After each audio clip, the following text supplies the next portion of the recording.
last week, running from the heat, but the beat beats coming alive. Let's get lost tonight. Lord, who's on my right?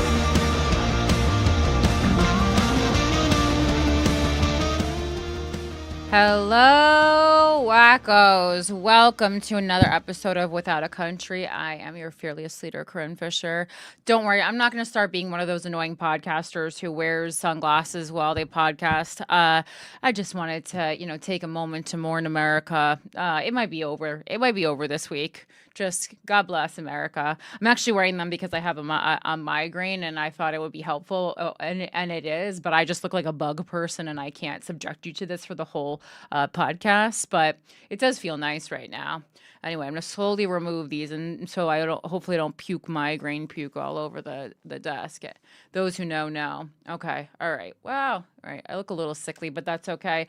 I'm actually feeling I'm feeling okay. I'm feeling great. Okay, I'm wearing a tube top, which, I just love a tube top in the summer. $7.99 at Marshall's. I know you guys were all wondering, did she go all the way to Zuma Beach, which I had to look up. It's in Malibu. I've actually been to Malibu though. So at least I've been to, I don't know if I've specifically been to Zuma Beach, but I've been to Malibu. Gorgeous. It's where all the celebs go to rehab, Makes me want to become a drug addict because if that's where I'm going, hello. All right. But yeah, it is weird with the computer. So now actually it looks like I'm wearing a shirt. I just wanted everyone to know, but maybe I'll get more views if it looks like I'm not wearing a shirt. Anyway, so much show today. We are now starting the live stream at 7 p.m. Eastern on Wednesdays. I think that's for, good, right, Michael? That's what Michael wants. What Michael wants, Michael gets. I think, that's when the news comes on. The news comes on at 7 p.m. Okay, let's not pretend we had a lot of, let's not pretend that's the reason. The reason is because Mike needs to get a ride home with his wife, which is valid. A ride in New York City is one of the most valuable commodities you can come across. And I don't even know why we were originally starting the show so late. I thought that was when it was the studio was available, but here we are. 7 p.m. works for me, and that most importantly means that after the show, because it won't be 1 o'clock in the morning the way it usually is when we wrap this show, Mike will be able to take care of the audio and get it right out into audio platforms now that we don't have any boundaries about when we can release because we're not on a network anymore. I think that will be good. I know the listeners will really appreciate that. I know there's been a lag the past couple weeks. There was a problem when we used to set it up to go automatically. It stopped triggering automatically, and then Mike would have to remember and launch it manually, this whole thing. But anyway, I want the audio to be up much sooner because the news is not evergreen. And so hopefully this will rectify that. And I know that a lot of people don't love watching on YouTube. That's the recommended way because there are visual elements. That being said, if you just want to listen to the audio, even in your car, you can always just stream YouTube. I know there's some ads and stuff, but that's just a word to the wise. Apparently there's been a lot more ads recently. YouTube did change its ads thing. And I guess I could do, I don't know. It's good for the show because the show will make more money then. But yeah, I don't want it to be ad central, but I don't know how much control I have over the minutia when it comes to ads, but I'll take a look at it and see what we can do. All right, that's just some housekeeping that I wanted to get into. Welcome to the show. Hello to dictator Hannah Pendergrass. Hello to my capitalist pigs. Hello to my cuties. Thank you so much for being here. If you guys want to support the show and support a real pursuit of the truth, which is what we're doing on this show, and trying to fight divisiveness and just really, I do believe in America. I'm a left-leaning person who still believes in America, and I think that's more rare than it should be. And I love America, and I wouldn't want to live anywhere else. So I think that is a little too rare, and hopefully we can make it less rare by making this a more pleasant place to live and to procreate and to cohabitate and all these things. So if you want to support this show, you can head over to patreon.com/withoutacountry, and you can be a member for as little as $6 a month. Every month that gets you, or every week that gets you, one exclusive video news story, which is like a nice, big extra chunk of the show that we do. A reminder, for those of you in New York City, if you're going to vote in the primaries, early voting has officially started. It started on June 14th. The last day to vote and the last in-person day to vote is June 24th. So make sure that you get up to the poll by June 24th. I know it's upsetting people, but I'm not endorsing a candidate. I am only endorsing not ranking Andrew Cuomo and ranking 5 candidates.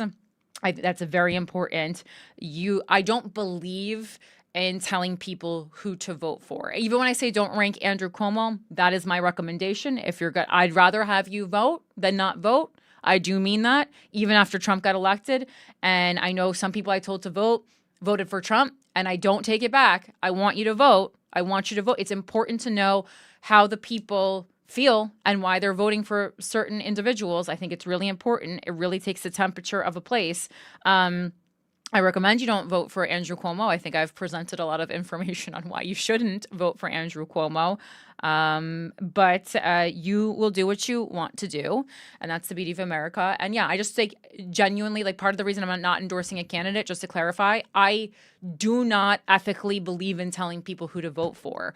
I think it's, first of all, having been in politics now, I see endorsements in a way different light. I think they are, quite frankly, a self-serving political device for the people making the endorsement. You can almost think of it more like betting. They're really betting on who they think is going to win, because if they endorse someone who doesn't win, it makes them look weak, whether it's a group or an individual.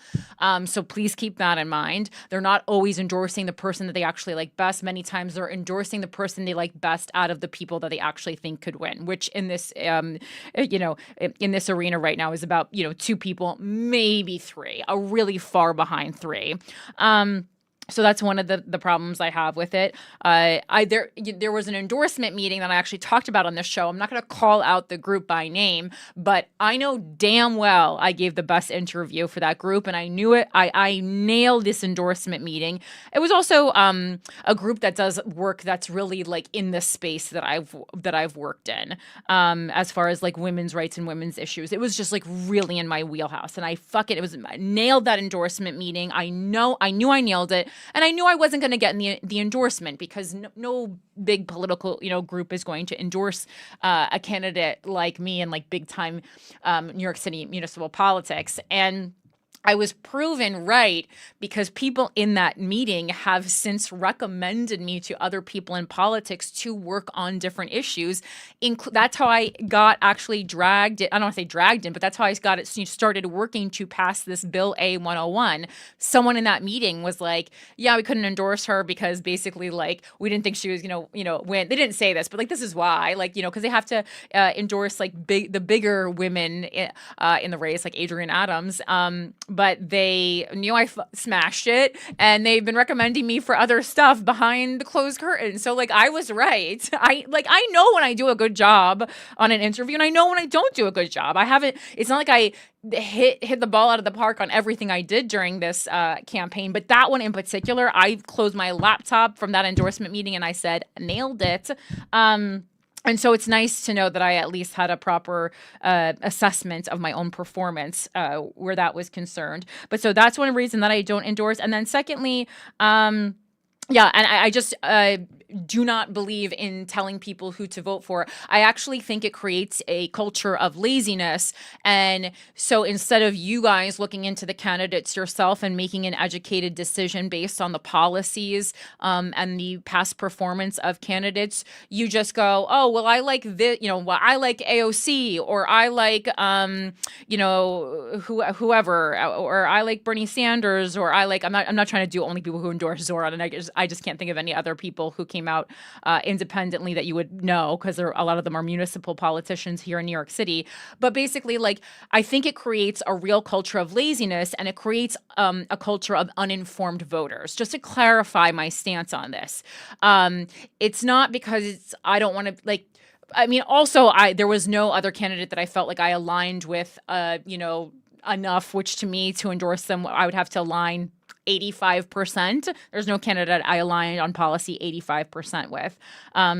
We all know my top alignment was Jessica Ramos at 68%, and that's not gonna cut it. She has since really gone down in the polls. But yeah, I think that endorsing candidates, especially for these big time players, yeah, it really does create a culture of laziness, because then you just end up not looking into these candidates more. I really do believe, I know we're all busy, but it is our responsibility as the constituents to do our due diligence and do a little bit of research about these candidates. The information is available, especially in an age of technology. All these candidates have websites, including myself, where all the policy is laid out. Take, even if you're doing it a week before the election, or even the night before you vote, whenever you do it is fine, because it doesn't really matter before you cast your vote. And take an hour and go through all the candidates. I'm certainly going to take extra time and go through with a fine-tooth comb, like the city council members in my district who are vying for the candidates who are vying for those positions, and make sure that I'm making a well-informed choice when it comes to controller, etc., public advocate. So I'm pretty anti-endorsement at this point for those reasons that I just listed, just to be clear on that. And please don't just vote because someone you like, like, I love Alana Glazer. I think the work she's doing is great, but like the fact that she's putting on Instagram her ballot, like, are you just supposed to go bring a screenshot of Alana Glazer's ballot and then vote that way? Like, think of how how much you know me, and how that goes against everything I am. Like, that's, like, to me, that's such minion behavior. That is such lemming. Actually, it's more better word, but it's such lemming behavior. And I would never encourage you to partake in lemming behavior. It's not who I am. It's not who I want you to be. Even if that lemming behavior would make you vote in a way that I would agree with more, I'd rather have you think for yourself and make, quote unquote, the wrong choice. Because the most important thing for a better society is for people to be able to critically think and make their own informed decisions, and to be able to read articles, and for people to be able to see bullshit on their own. And if we're just telling and if we're just following other people who have some kind of a following to make decisions, our mind just gets lazier by the moment, and I am never going to be a part of that. So that's my long answer on why I'm not doing endorsements. I've already talked about it, but I wanted to clarify. It's not just because I'm like, it's not because I'm like, I don't like any of that candidates. Like, obviously I'm voting. I'm going to have to make a decision. I'm not like, I'm not like jumping overjoyed part of anyone's cult, but I'm going to vote. And I think that there are definitely fine choices for this city to be and continue to be the greatest city on earth. But we will see. All right. Thank you so much also to anyone who went out to the No Kings protest. Really cool. It ended up being the biggest protest in U.S. history.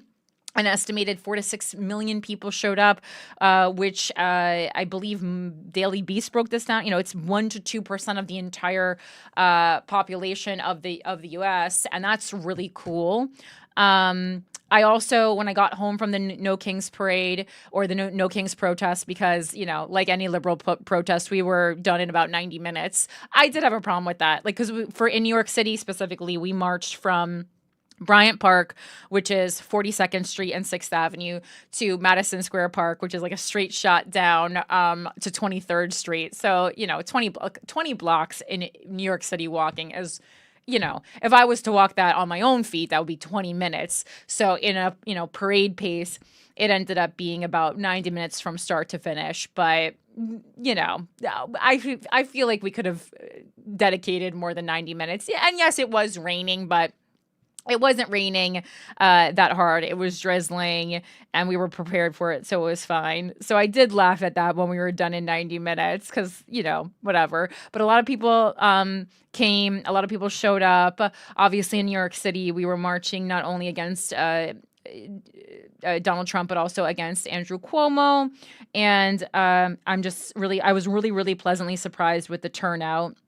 Even when I was taking the subway there from, Lower East Side, East Village, there was just so many people on the train. And that was the most crowded I had ever seen the trains on a protest day, especially on a Saturday in the summer when you got to take into account a lot of tourists are going to be here and stuff. And I know some people who were not in their hometown or not in the town where they reside, and were visiting New York, participated on their vacation, and that was really cool. So shout out to everyone for doing that. And then I went home and I watched the actual military parade. I was like, okay, well, this starts at like 6 o'clock.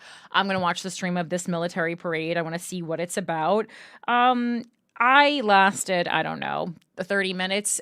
It was just so boring. First of all, I want to say I'm just not I'm not interested in like military or war history, like apart from like what was the point and like why did this war happen? Like what was the impetus and what was the outcome? I can't watch war documentary. This does not interest me. It's a very hard to have sex as a straight woman when you don't want to watch war documentaries. This is a core part of most straight men's appetite for media. And, I have tried because, sometimes it is worth a World War II documentary if the dick's that bomb, but I really can't. I can't. And so I was pleasantly surprised by the parade that it did have so much military history. Obviously, I wasn't fact checking it as it went along, and I'm sure it was whitewashed or cleaned up or skewed in some way. I don't know, though. I can't verify that. I'm just making crazy claims at this point. If you guys know war, you can tell me if the information presented was biased or correct or what it was. And then it was just like a lot of tanks rolling down the streets, and I'm a pacifist, so I don't agree with war at all, period, hard stop. That being said, I do think so many of our young men and women have been taken advantage of by politicians to do the bidding of people who, sit in suits comfortably in their air-conditioned office. And so that part of me, thinks that these people do deserve to be acknowledged. But for me, something like a military parade, it's like, yes, we want to thank people for their service, but I think stuff like this is like kind of manipulative because it's like, here, we're going to celebrate you. We're going to throw a parade for you. And then for this little reward, we're going to continue to get you to do what we would never send our sons and daughters to do. Again, this is just my personal opinion. And so that's why I don't like it. It's not a disrespect to the military. It's kind of just like I think it's fucked up. The like income level and education level of people that we're sending to fight wars. And I think it's very classist. So that is my thoughts on that. Again, this goes back to like ROTC in my school. It was people who couldn't afford to go to college or who maybe wouldn't have gotten into college based on their grades that we were, they were trying to entice in ROTC. And I do think I do think I had like of course, when they, because in the beginning they try to recruit everyone and then they see like who bites and they like called, I remember them calling my like house and it's like on my landline, because I'm in high school. And I think I had a cell phone like senior year, but it was like my mom. I shared it with my mom. So they had my landline number, which is crazy that they're calling like high schoolers in their homes to try and get them to fucking join the military based on ROTC because they're getting that information from you in school, which was supposed to be like a safe space. And I believe I not yelled at, but I had this whole like very like deep conversation. I remember this. It's like coming back to me now. I remember sitting in my bed having this like very deep conversation with the person who called me on the ethics of what they were doing and if they felt comfortable. And I was like, it got very deep. They stayed on the phone with me though, from what I remember. And I'm just now laughing at myself because like they were probably like, bitch, just say no and hang up on me. Like, why are we having this conversation? But bless them, they stayed on the phone with me. That's me, you know, always fighting a little fight that no one's really paying attention to, but someone's got to speak up. So I guess my final note on the military parade was that it needed to be spicier. I will say in Trump's defense, like from the portion I saw, besides him like making a big entrance with Melania behind all the bulletproof glass, which is like when you think about it, okay, just like that pissed me off too. So like you're having a military parade and then you can't even show up to a military parade without bulletproof glass, yet you're celebrating people who you literally throw into the line of gunfire. Like, do we not see the irony here? Do we not see that? That pissed me off too. That's so like what a slap in the face. You can't even make a public appearance without bulletproof glass, and you're sending these young men and women into fucking battle. Okay, but Mike, did you watch the military parade? Oh, I was in. You were in it? I was visiting the Fox News grandparents. Oh, and, right. I mean, it was military parade central, and it was just me getting into arguments, getting called a leftist liberal because I kept saying this is so lame. So did you get through the whole thing? Like, did he do anything for his birthday? Because the part I watched, I did have to say in his defense, I didn't see anything actually talking about his birthday. And I do try to be fair when reporting on Trumpy. No, I mean, I'll be honest. I didn't really watch any of it. You know what I mean? It was so boring. I really tried.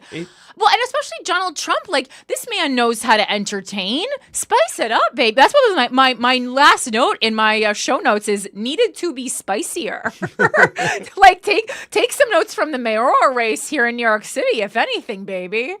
Yeah, that was junk. And it's like... It really was. I kept arguing, like, yo, this stinks. Why are you watching it? Yeah. My mom literally had it on like it was the Macy's Thanksgiving Day parade. I wanted it to be. Give me a float. No, don't. No, I agree with you. So on an ethical level, I mean, for all the reasons I just described, I truly do have an issue with it because I do not like when we create fanfare to make people think that like to like hype people's confidence up to make them do our bidding, and that's what I think this shit is, and it pisses me the fuck off, actually.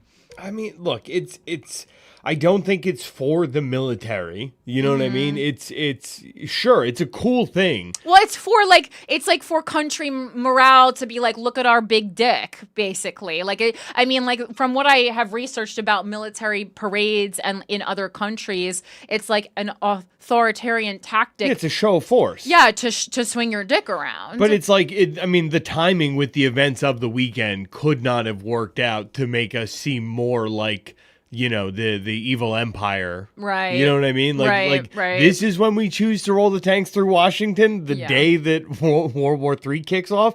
Interesting timing by all parties. But it's like, I don't know, man. It is cool for the troops, but I really do think it is more for those boomers at home being like, hell yeah, dude, we love the military. We should be going and bombing more places. We should be getting these boys up and fighting, get them off TikTok, get them in a war zone, you know? Yeah, because I'm always so torn because, you know, like here in America, like when you meet a service man or woman, like it's almost like you have this imaginary gun to your head and you have to say thank you for your service.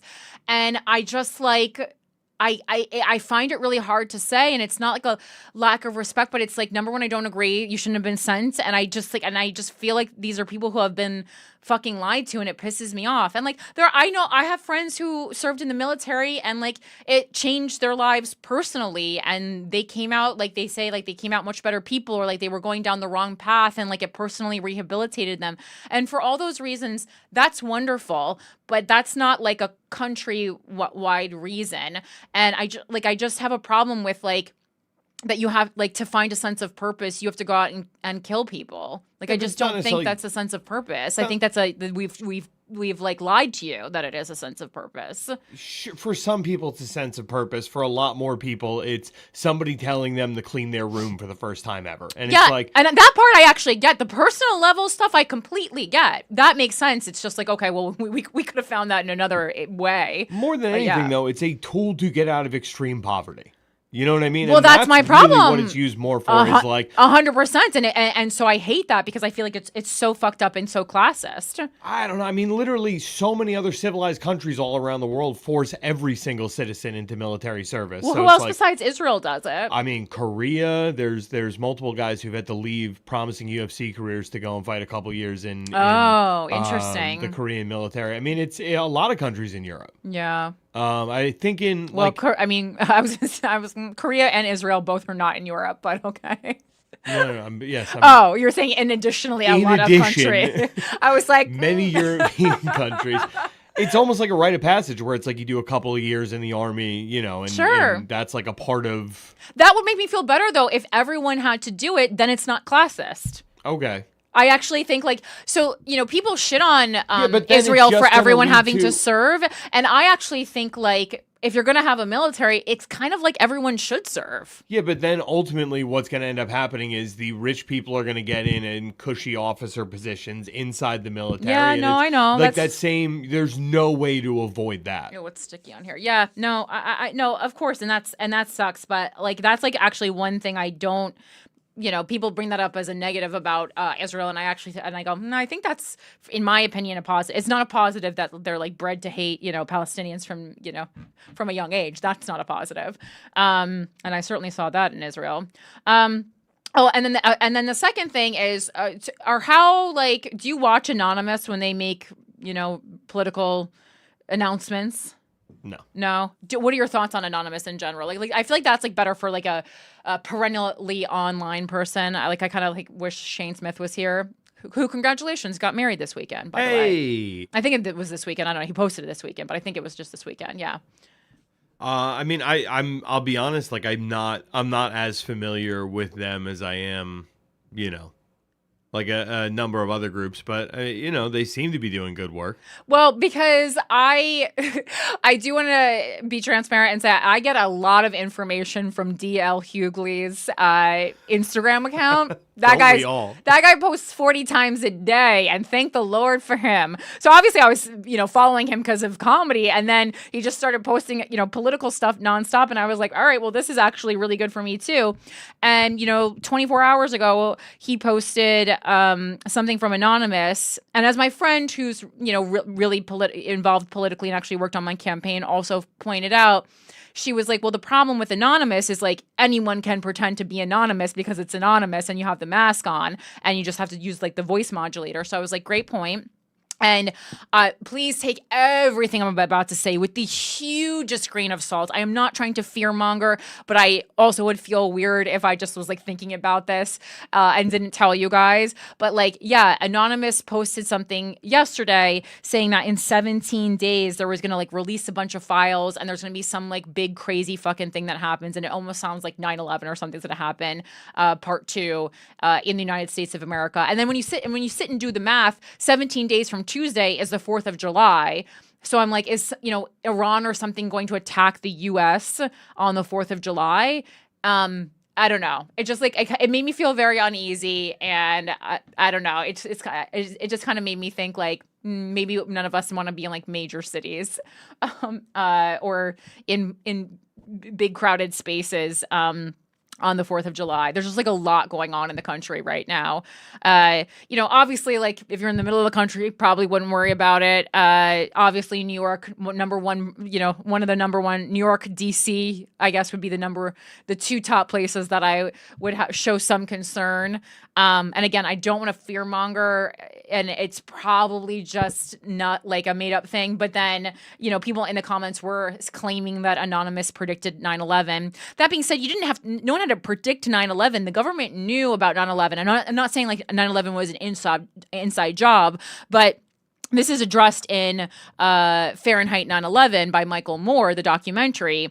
They testified about this, and there was an actual whole document prepared regarding the fact that, something like 9/11 was going to happen. And it was pretty detailed, and they knew a lot. My reasoning for fighting back on anyone who says 9/11 is an inside job is because we have footage of President George W. Bush being made aware that 9/11 happened. And the look on his face shows that he did not know that it was going down. So if the president of the United States doesn't know, he's not that good of an actor. He didn't even know. It was like, he was in a classroom reading a book. So it's not like he, prepared it. It was like at a press conference where he would be prepared to be acting. Like, he legit, the look on his face, you can watch it in Fahrenheit 9/11.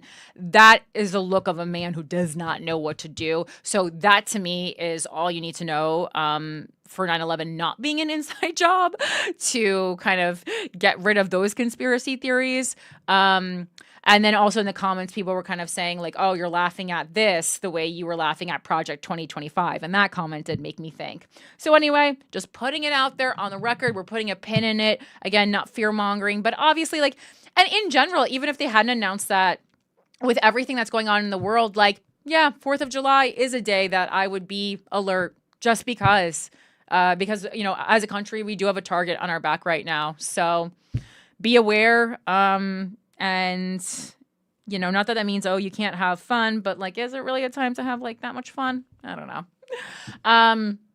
All right. Our enemy of the state this week for the last week until, the assembly comes back from break. Enemy of the state is going to be Speaker Carl Hastie in New York State. Of the state. One more week.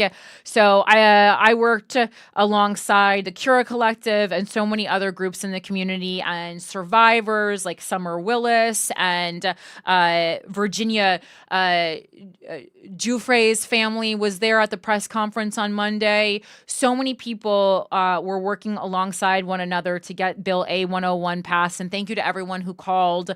And yesterday was the last day before the assembly went on break for this year for the summer.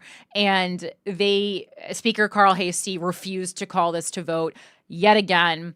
This is we're 6 years into this. I guess we'll be going into 7, and it's really crazy. Again, it's a bipartisan issue to close this voluntary intoxication loophole that says if you voluntarily consume, a alcoholic beverage or smoke a joint the night of your rape, your rapist cannot be prosecuted as a rapist. So crazy. And again, Texas closed this loophole about a week ago with, and they ended up naming it after Summer Willis, who she's the activist who carried the mattress on her back around the Texas, UC Texas or whatever campus. So she's kind of wait, that wasn't Columbia? Oh, maybe I think maybe 2 people did it. So maybe you're thinking of someone else. This is Summer Willis mattress act. She definitely did it. I just remember there was a New York student who did this too. Yes, I know what you're thinking about. Sorry for derailing. Don't worry about it. No. Well, I want to make sure. Because this is like something. But I think it. She ran a marathon with a mattress on her back. So I think Summer Willis. What college did she attend? Yeah, but you're right. So there's been 2 mattress activists. It looks like Summer Willis. I don't know what college she went to, but yeah. So she ran a marathon with a mattress, which I'm sure is aligned with the woman who went to Columbia University. No, but okay. So yeah, Summer Willis is a University of Texas alum because I was like, she has to be from Texas if they named it after her. But yeah, so she ran with it on her back because after she was assaulted and she kind of didn't get justice, she just started running marathons to clear her mind, and she ran one with a mattress on her back, which again, yes, is something that we see in sexual assault advocacy work a lot. But she's a goddamn legend, and it was really cool to meet her. Obviously not great circumstances that I met her under, but That is often the case with activists. You don't meet them under the best circumstances because if they're there having to speak out, something has gone wrong. But yeah, so that's unfortunate. Obviously, I'm going to continue working over the summer with all the groups, and we'll find new ways to get this done. I've now 2 press conferences under my belt, so I'm a little press conference girly now. It's I'm just happy to be of service any way I can, and glad that running for mayor has connected me to all these wonderful people, and I can use my platform and keep helping. Like, that is like what I want to do, and so it's given me the opportunity to do that on a larger scale, and any way I can be of service is good to me. I said, let me know what you need from me. I'll do it. Moving on to our wacko mailbag. This is from Wacko Eva, and this is municipal news from Salt Lake City. This is municipal news that actually became national news. This is a shooting that occurred at No Kings protest locally. And it was interesting because a lot of people in New York, we are actually, we're not a group of people that scares easily. And there was a lot of uneasiness amongst the protesters.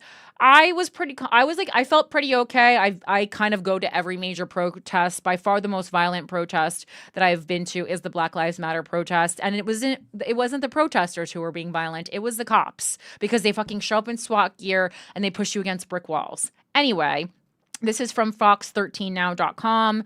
Murder suspect described as a punk rocker who often open carries a firearm at protests. He's a murder suspect who never fired a shot. Arturo Gamboa, 24, remains at the Salt Lake County Jail, booked on suspicion of murder. He has not been formally charged by prosecutors with the Salt Lake County District Attorney's Office. Police say witnesses told them he was dressed in all black, carrying a rifle, eventually running toward the crowd while holding the weapon in a firing position. A self-described peacekeeper shot 3 times at Gamboa. At least one of the bullets hit Gamboa in the side. Another bullet accidentally hit and killed a 39-year-old protester. That's nice. Friends of Gamboa told Fox 13 News that they don't believe he ever brandished the weapon. Instead, they believe the shooting was a deadly miscommunication, someone overreacting because they saw Gamboa open carrying. And I mean, I'm very uneasy in any open carry states. But prior to this case, Gamboa was known in the community for being an activist and punk rocker. Conrad Keel described Gamboa as a sweet kid, like a son to him in the punk rock community. Also, if you're that scared by someone carrying a firearm, why are you carrying a firearm? It seems like you shouldn't. Arturo goes to a lot of protests. Most of the protests, Keel said, from the videos I've seen, it looks like he was a young kid that went to a protest open carrying, which he has done before. He understands weapons. He knows how to handle them. The gun was pointed at the ground from all the videos I've seen. They often also recommend that you don't bring weapons to protests in general. Again, I don't live in an open carry state or a right to carry state at all. So I don't know what everyone's rules are, but just I follow a lot of these are the rules for protesting, or know your rights protesting. And it is often offered that you should not be carrying at a protest. I certainly, understand why you would want to if you are a responsible gun owner and user. And obviously this guy is very well versed in protests as well, if he's at all the protests. So I don't know. Gamboa was arrested 1 block away from the shooting.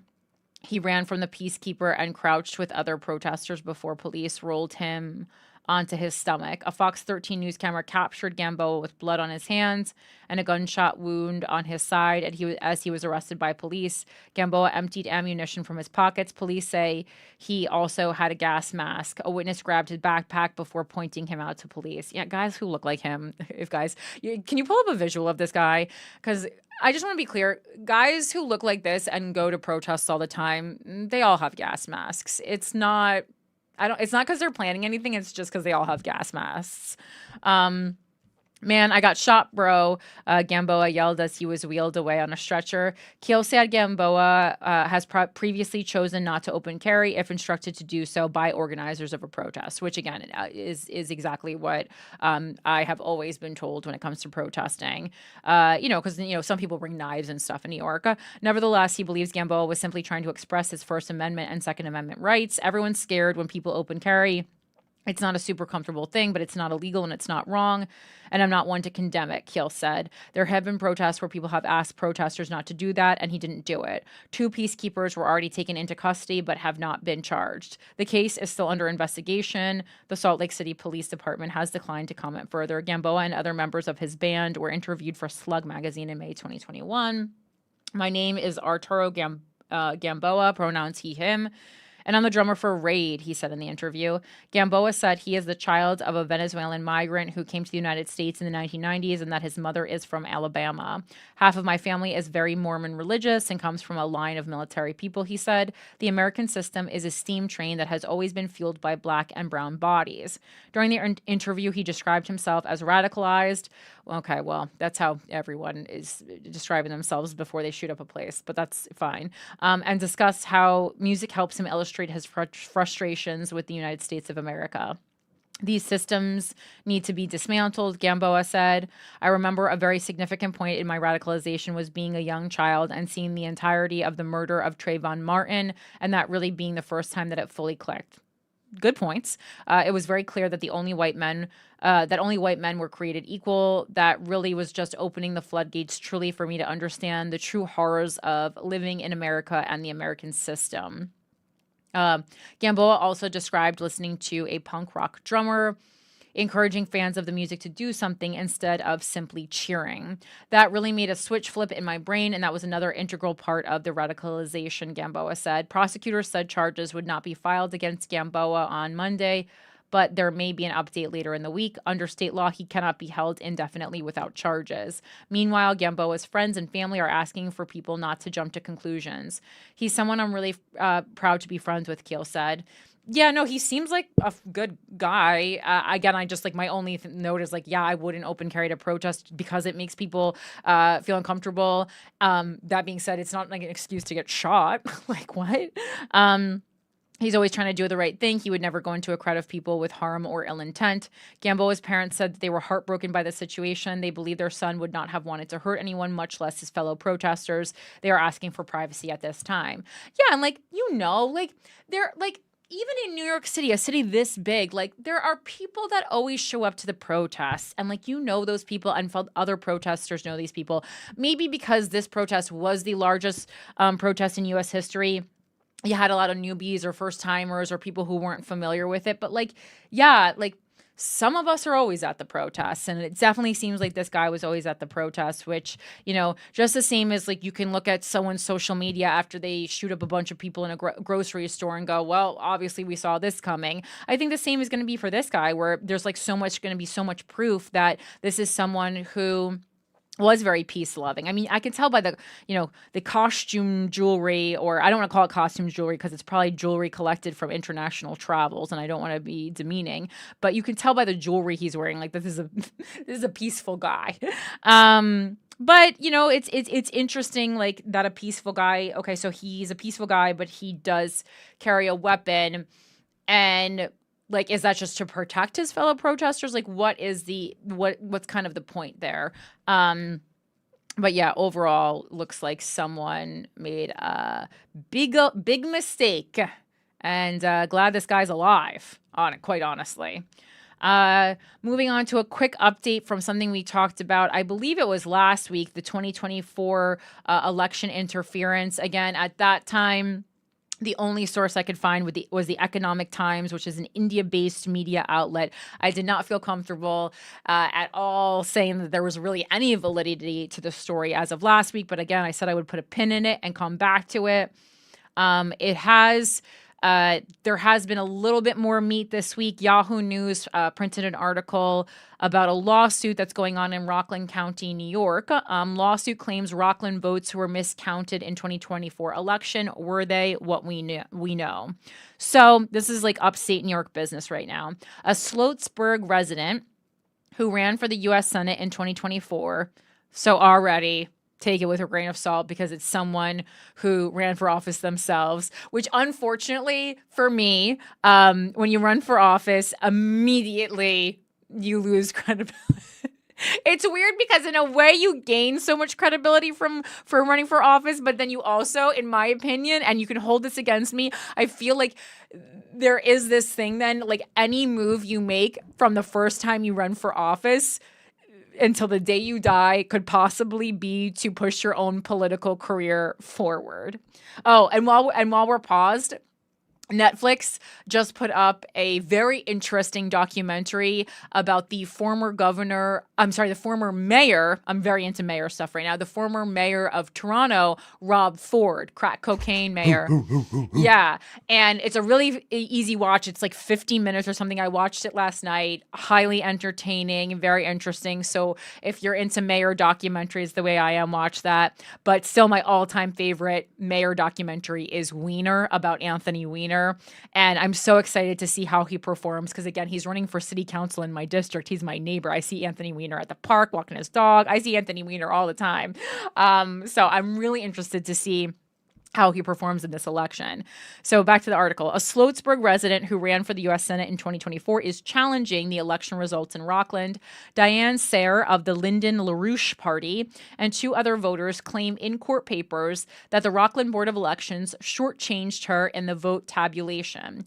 Although the so-called discrepancies won't change the outcomes, they fall under the principle of election integrity, according to a watchdog group that filed the legal action. And I absolutely agree. If there is a major discrepancy in the vote count, even though it wouldn't change the outcome, file that lawsuit, baby. File it up. The legal action filed by Smart Legislation also questions some of the vote totals, specifically in Ramapo districts, where Hasidic Jews traditionally vote in large numbers as a bloc for specific candidates and shut out other candidates. Rockland attorneys and election officials dispute the claims in the legal action filed December 24th in the New York State Supreme Court in Rockland. We have full faith that the Board of Elections conducted a free and fair election, LOL, and that every vote was counted correctly, county government spokesperson Beth Cefalu said Friday. She said the county executive's office has no operational oversight over the Board of Elections, referring further questions to the state. Rockland election lawsuit seeks vote recount. Justice Rachel Tanguay has ordered both sides to conduct discovery into the evidence and take testimony. The lawsuit seeks a hand recount of the thousands of votes for president and the U.S. Senate races in November, according to the group. The next scheduled court session is September 22nd. There is clear evidence that the Senate results are incorrect, and there are statistical indications that the presidential results are highly unlikely, said Lulu Friestat, founder and executive director of Smart Legislation. If the results are incorrect, it is a violation of the constitutional rights of each person who voted in the 2024 Rockland County general election. Friesdat said the best way to determine if the results are correct is to examine the paper ballots in a full, public, transparent hand recount of all presidential and Senate ballots in Rockland County. We believe it's vitally important, especially in the current environment, to be absolutely confident about the results of the election, she said. And honestly, that really shouldn't, I mean, I'm sure they'll find a way to make it cost way too much money to taxpayers, but a hand recount actually should not cost that much money. What's being contested are a handful of votes and statistical claims about those votes for president in Rockland, according to the legal action. Sworn voter affidavits reveal missing ballots, the lawsuit claims. The complaint claims more voters have sworn they voted for Sayre than the votes counted and certified by the Board of Elections. Can you just imagine like going up to like all your friends and family and being like, can you sign a fucking affidavit to say that you voted for me?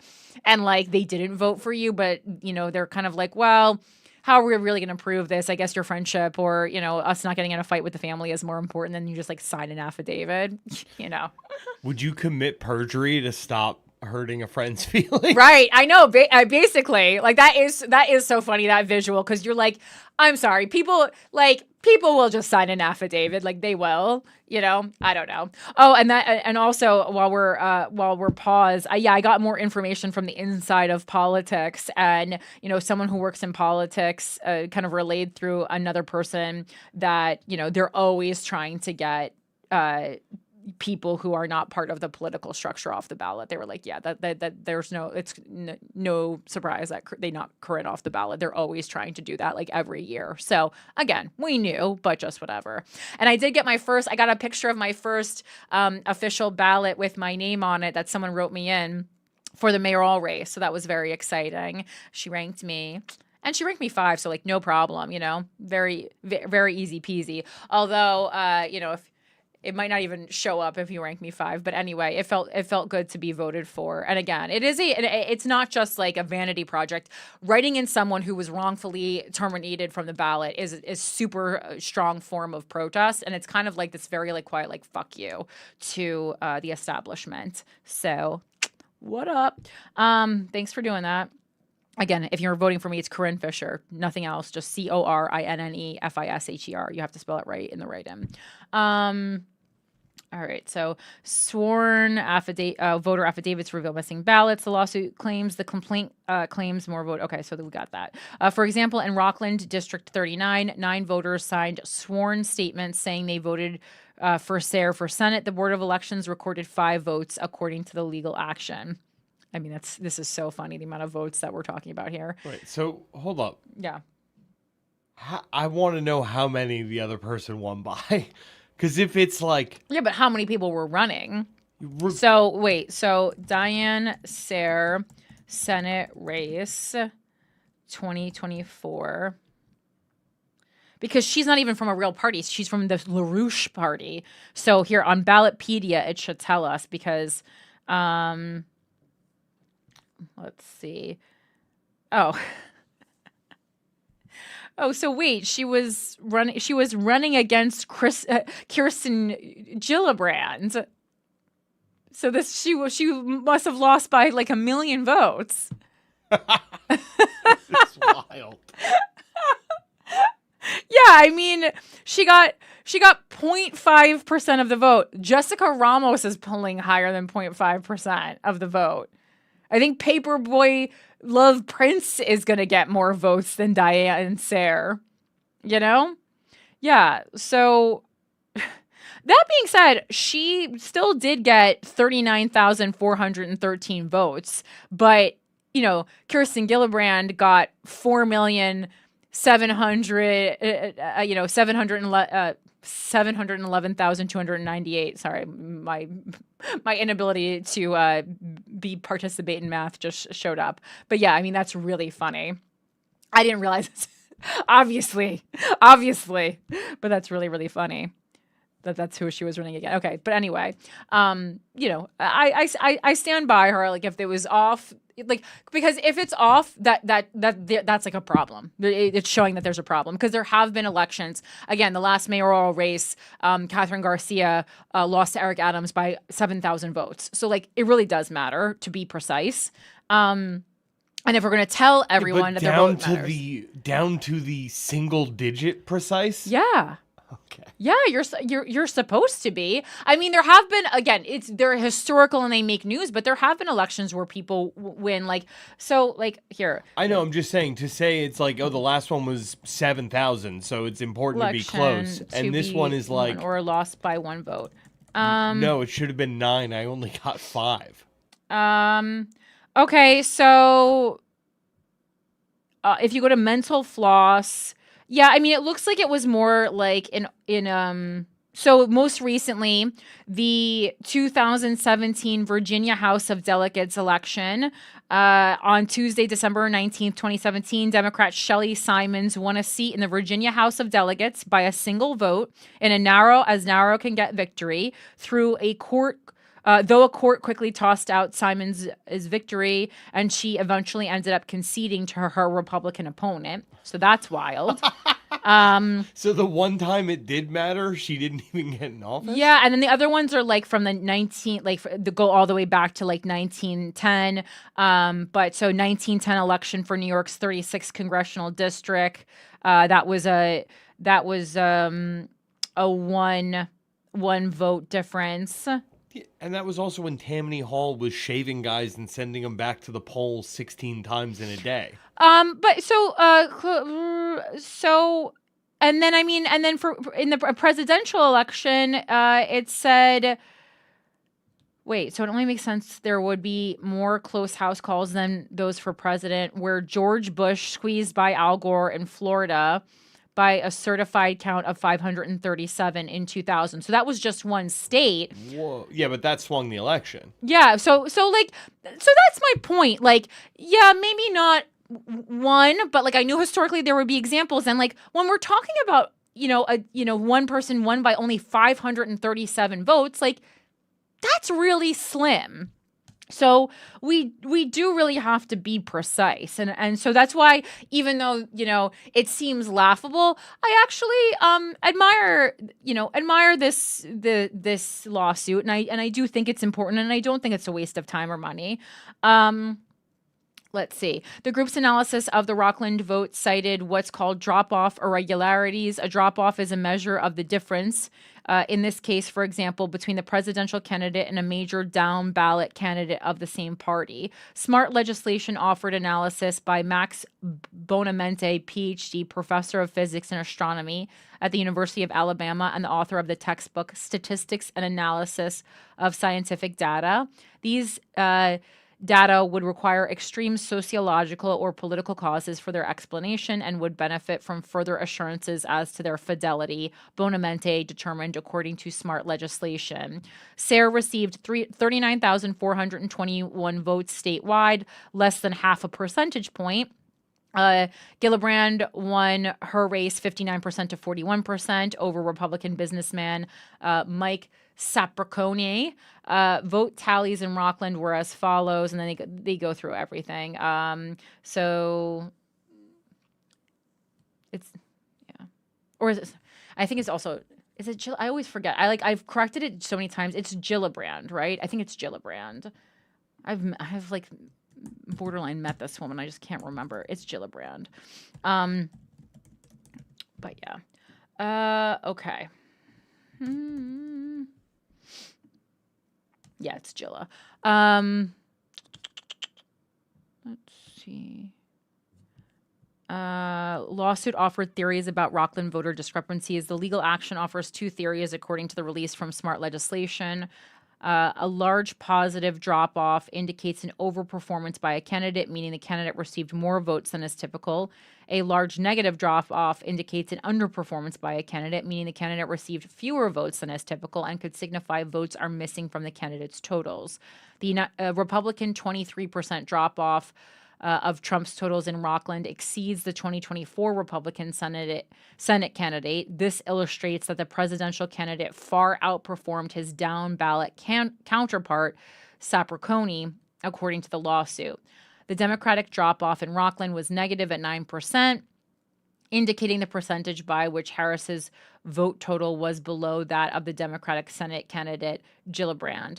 The lawsuit claims this is a highly unusual phenomenon that was repeated across the state and across the country. Rockland County is the first county where it is being formally investigated, Smart Legislation stated.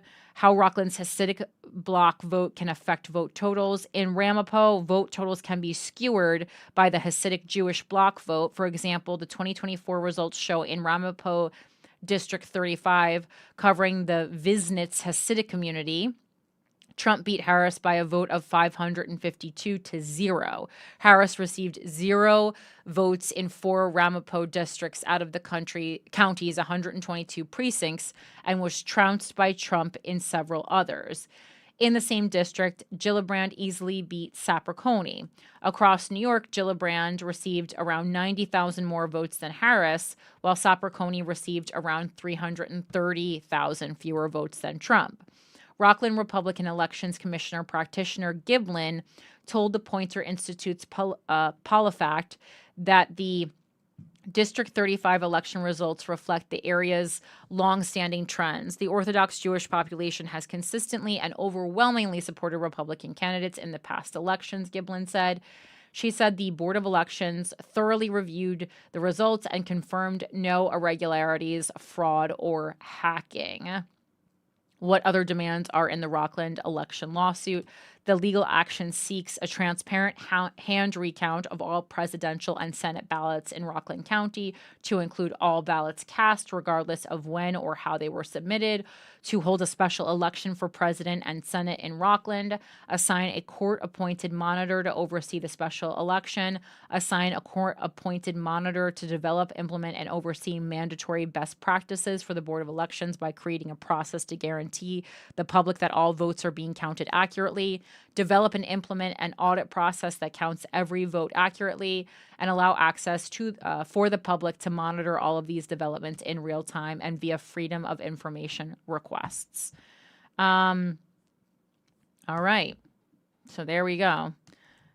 That's the information on the election fraud. We'll keep our eye on it, but that was a little bit of an update on that.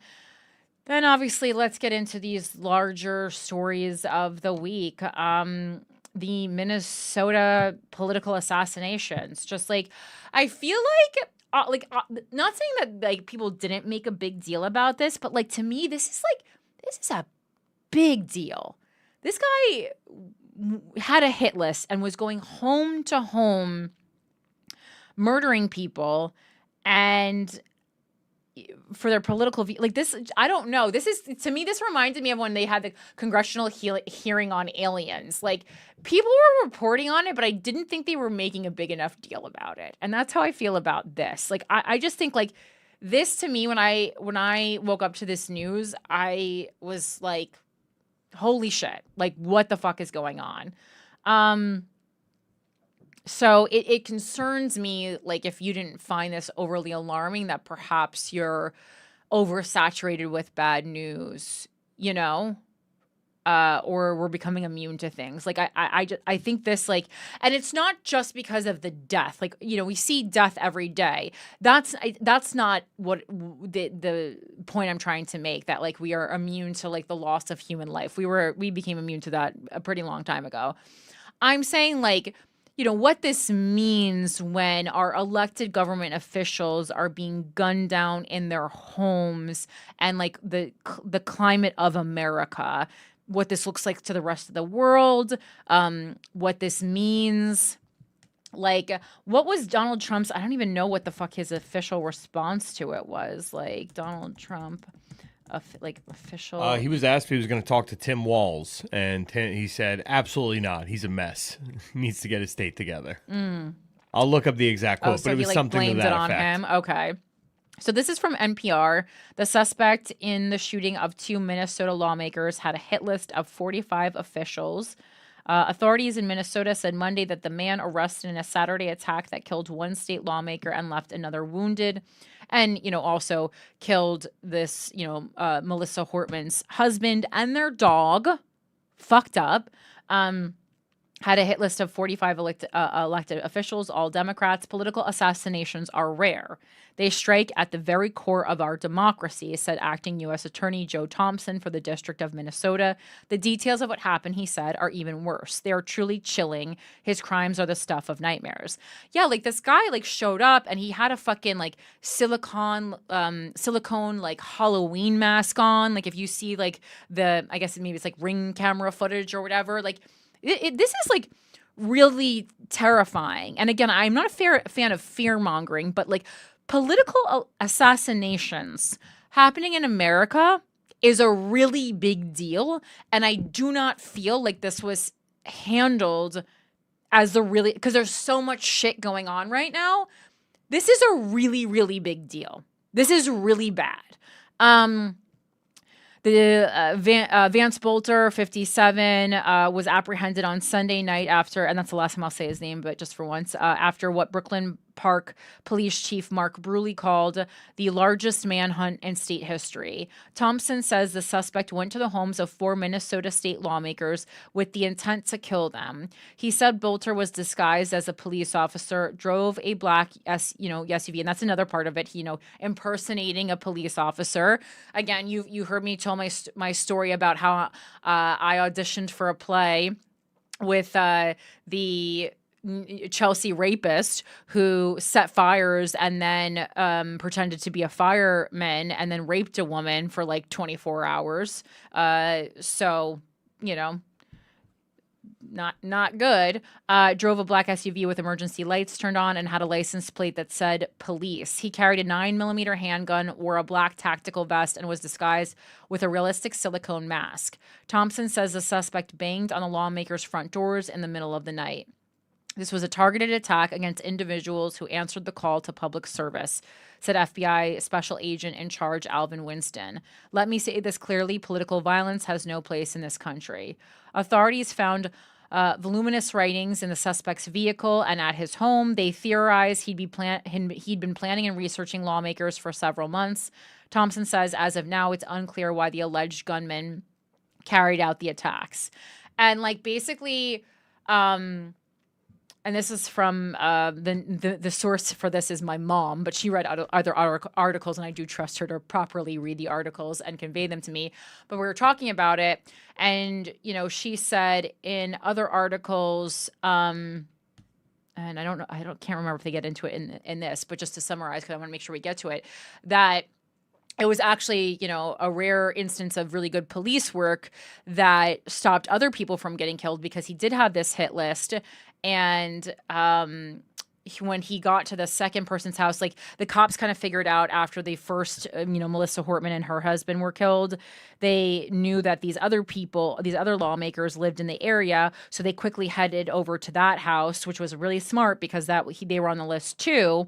He had already shot them, but didn't kill them. And then he ended up having to flee on foot rather than being able to flee in his SUV. So he wasn't able to get as far, and certainly didn't have the security or probably all the tools that he had in his car. And it certainly stopped him from going down the list and killing more people. My only thought is if you're going to do political assassinations, why wouldn't you try to start with the big names first? Because Ilhan Omar and Tim Walz were apparently on the list too.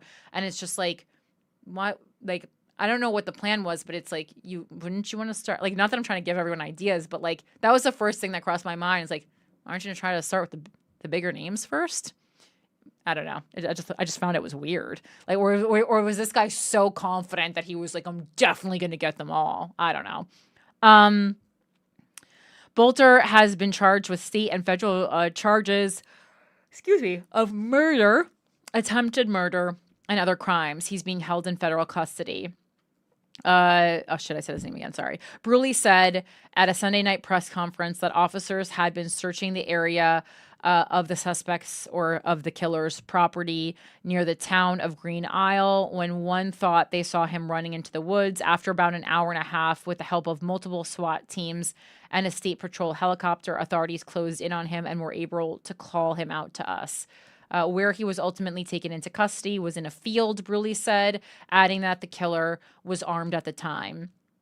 The killer was the subject of a days-long manhunt involving hundreds of local, state, and federal law enforcement after the shocking deaths of Democratic State Representative Melissa Hortman and her husband and their dog. Officials say the couple were shot and killed in their Brooklyn Park, Minnesota home by a man impersonating a police officer. So terrifying. Earlier that same morning, Democratic State Senator John Hoffman and his wife, Yvette, were shot at their home in nearby Champlin, Minnesota. Oh, so then what happened? So sorry. I want to go back on the sequence of events then. So I guess then maybe he was on his way to a third home perhaps, and then had to leave from that third home on foot seems like the story here.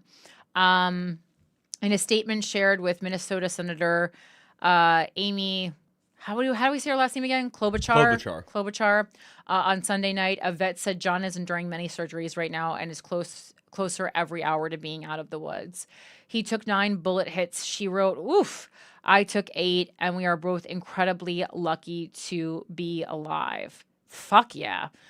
Oh my God. Minnesota Bureau of Criminal Apprehension Superintendent Drew Evans told reporters on Sunday that the killer had been charged with the Hortmans murders as well as the shooting of the Hoffmans. He said the FBI and the U.S. Attorney's Office are reviewing whether to bring additional federal charges. Police say they initially responded to the shooting at Hoffman's house and then went to Hortman's home. Here's where we're getting into it. Police say they initially responded to the shooting at the Hoffman's house and then went to Hortman's home. Oh, so that's the order. Okay. There they saw a car with emergency lights out front and a man at the door dressed in all blue with black body armor. Officials say that man shot at police but was able to get away. Okay. So he was at the Hoffmans and he went to the Hortmans, so there was no third house. They apprehended him at the second house. It was just too late because he had already murdered the Hortmans. And I'm guessing he thought because he shot so many times that he had successfully killed the Hoffmans, but they survived. Authorities have yet to announce a possible motive for the attacks, but Minnesota Governor Tim Walz called the shootings an act of targeted political violence. I mean, I'll say. At a news conference Saturday, state police said they found a list of individuals inside what they say is the killer's vehicle. Hortman and Hoffman were on that list along with other lawmakers, including U.S. Senator Tina Smith and Minnesota Attorney General Keith Ellison, who are both also Democrats. Evans said Sunday that if officers hadn't encountered the killer at Hortman's house, forcing him to abandon his vehicle, I have every confidence that this would have continued throughout the day. Officials also, hopefully they would have started by the time he got to the second house, they would have alerted every elected official, do not answer your door, go to the basement or something. Officials also said they found no King's flyers in the car, a reference to the anti-Trump protests that happened around the country Saturday. Minnesota state officials urged residents to avoid the gatherings, though many still attended, and the protests remained largely peaceful. Other protests across the U.S. also remain largely peaceful, though not without incident. Police in Virginia arrested a man for recklessly driving his car through a crowd gathered to protest. I saw that, hitting one person. In Texas, another man was arrested for making threats against state lawmakers there. And on Sunday, as we just read, Salt Lake City police announced the death of an innocent bystander who had been shot at a downtown protest, allegedly by a member of the event's peacekeeping team who had been aiming at a different target, a person brandishing a rifle at demonstrators. The shootings in Minnesota are part of a string of high-profile political violence across the country in recent years. And yeah, I thought of Josh Shapiro immediately. In April, for example, a man allegedly set fire to Pennsylvania Governor Josh Shapiro's home and faces charges including attempted murder, terrorism, and aggravated arson. Last year, the Brennan Center for Justice, a policy think tank, released a report saying nearly half of the state lawmakers it surveyed had experienced threats or attacks in recent years. Threats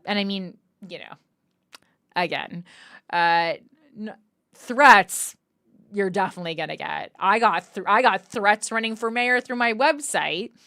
I get threats from being a comedian. I've been getting threats for years. You guys know when the 8 squad cars, my legacy of the 8 squad cars showing up at New York Comedy Club, and attacks. It's I wonder what the level of seriousness of these attacks are. Are there things thrown at them? I'm guessing a lot.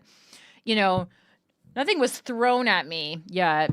Running for politics, but. A lot of people getting real, screaming in my face, definitely.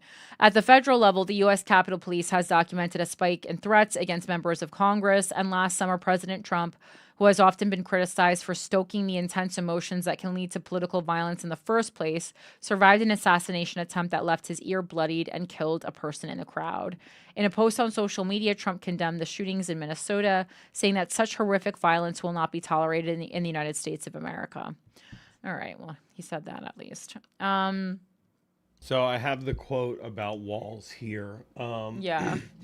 I don't really call him. He's slick. He appointed this guy to a position. I think the governor of Minnesota is so whacked out. I'm not calling him. Why would I call him? I could call him and say, hi, how you doing? The guy doesn't have a clue. He's a mess.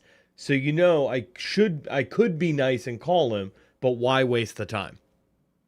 And this was asked if he was going to reach out to Governor Walz following the death of 2 state lawmakers in Walz's state. Yeah, I mean, that's pretty crazy. Do you agree? That's a pretty crazy response. Yeah, I mean, I feel like this guy is an enemies list, and if you're on it, he is very open about you being on his enemies list. And you know what? That part of it I respect, but probably maybe then don't be the president. I don't know. It just feels like you have to be a little bit more like for people in your own country, for lawmakers in your own country. A representative for Walz said, "I wish Trump would be a president for all Americans." Oh boy, that's such a Tim Walz response.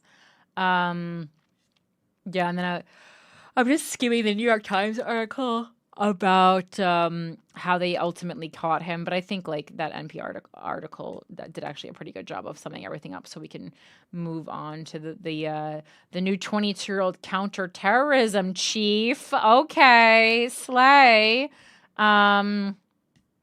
Oh my God. Okay. So this is from the Daily Beast. Trump appoints 22-year-old ex-gardener and grocery store assistant to lead U.S. terror prevention. I was trying not to hold this all against him as someone who just went from stand-up comedy to running for mayor, but like it seems like you should be like this is a specialty, role where you would seemingly have to have a good amount of experience with dealing with terrorists, so hard for me to make an excuse for this, but let's dive into it.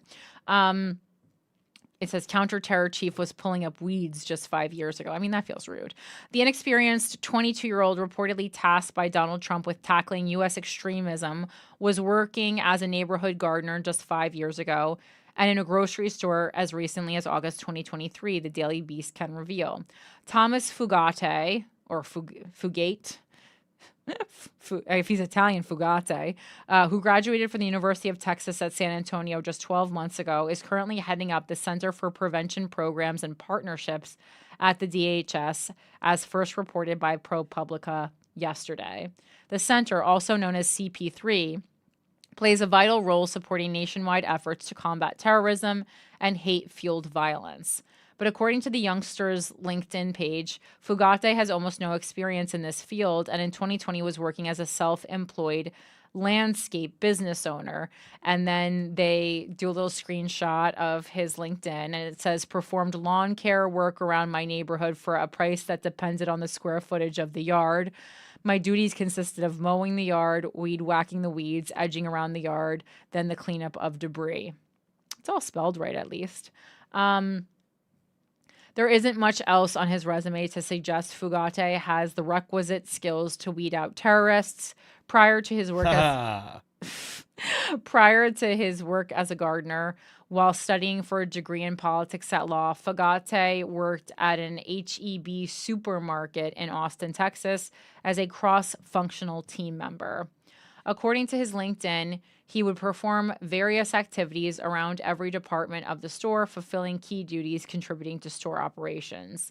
Since leaving college, Fugate has had a meteoric rise in the political world, having served as an advanced team member on President Donald Trump's 2024 campaign, according to his LinkedIn page. Again, this is why I had no problem running for mayor.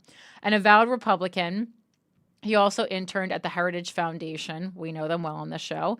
The think tank behind Project 2025, and for Texas Representatives Terry Wilson and Steve Allison. Fugate was reportedly hired as a special assistant in an immigration office at the DHS in February, according to ProPublica. He then took over CP3 after its previous director quit. Fugate did not immediately respond to the Daily Beast's request for comment. Tom Fugate has performed well in his current role as a confidential assistant in our Immigration and Border Security Sub-Office, a senior DHS official told the Daily Beast. Due to his success, he has been temporarily given additional leadership responsibilities in the Center for Prevention Programs and Partnerships Office, CP3. This is a credit to his work ethic and success on the job. Fugate set up a political Instagram account last year where his profile contains the motto, "Men used to do great things. I believe they still can." We got to look this up. Fugate. Forgot about it. Is that his handle at Fugat about it? No, but I wish it was. It's not even coming up. Tom Fugate. I gotta see this usage. All right. I feel like my Instagram's maybe just not loading because they don't want me to have fun. He has posted a number of photos from the campaign trail and his time in Washington, D.C. He also posted a video. Oh, he's private. What? Thomas for Texas. It's a private account. What? How lame is that? Wait, Thomas for Texas? Look at this. Is it all written out? I can't see that far away. Yeah, MAGA loyalist. Men used to do great things. I believe they still can. I prefer dangerous freedom over peaceful slavery.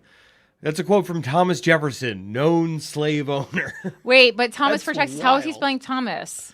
What? Or Tom is for Texas? I can't see. Can you spell it? THOMAS. Oh. The number 4. Oh, Texas 4. Okay, that's underscore. Okay. That's what I was missing out.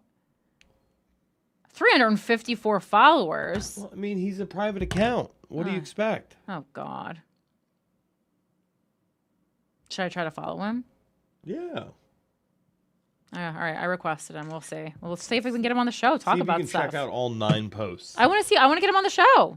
I'm curious. I want to see what he's doing.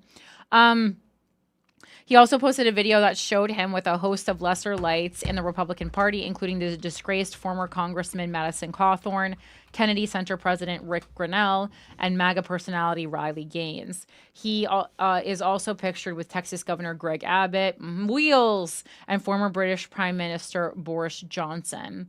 An older account in the name of Trey Fugate on X suggests that he was a fan of Lego and Star Wars. I mean, yeah, he's a 22-year-old guy. He used the social media account to call on Texas politicians to protect the international affairs budget and help the global poor save lives. That was just 2 years before he launched his new MAGA personality with the Thomas for Texas Instagram account, saying legend has it that Thomas Fugate didn't start the fire, but that it has always been burning since the world's been turning.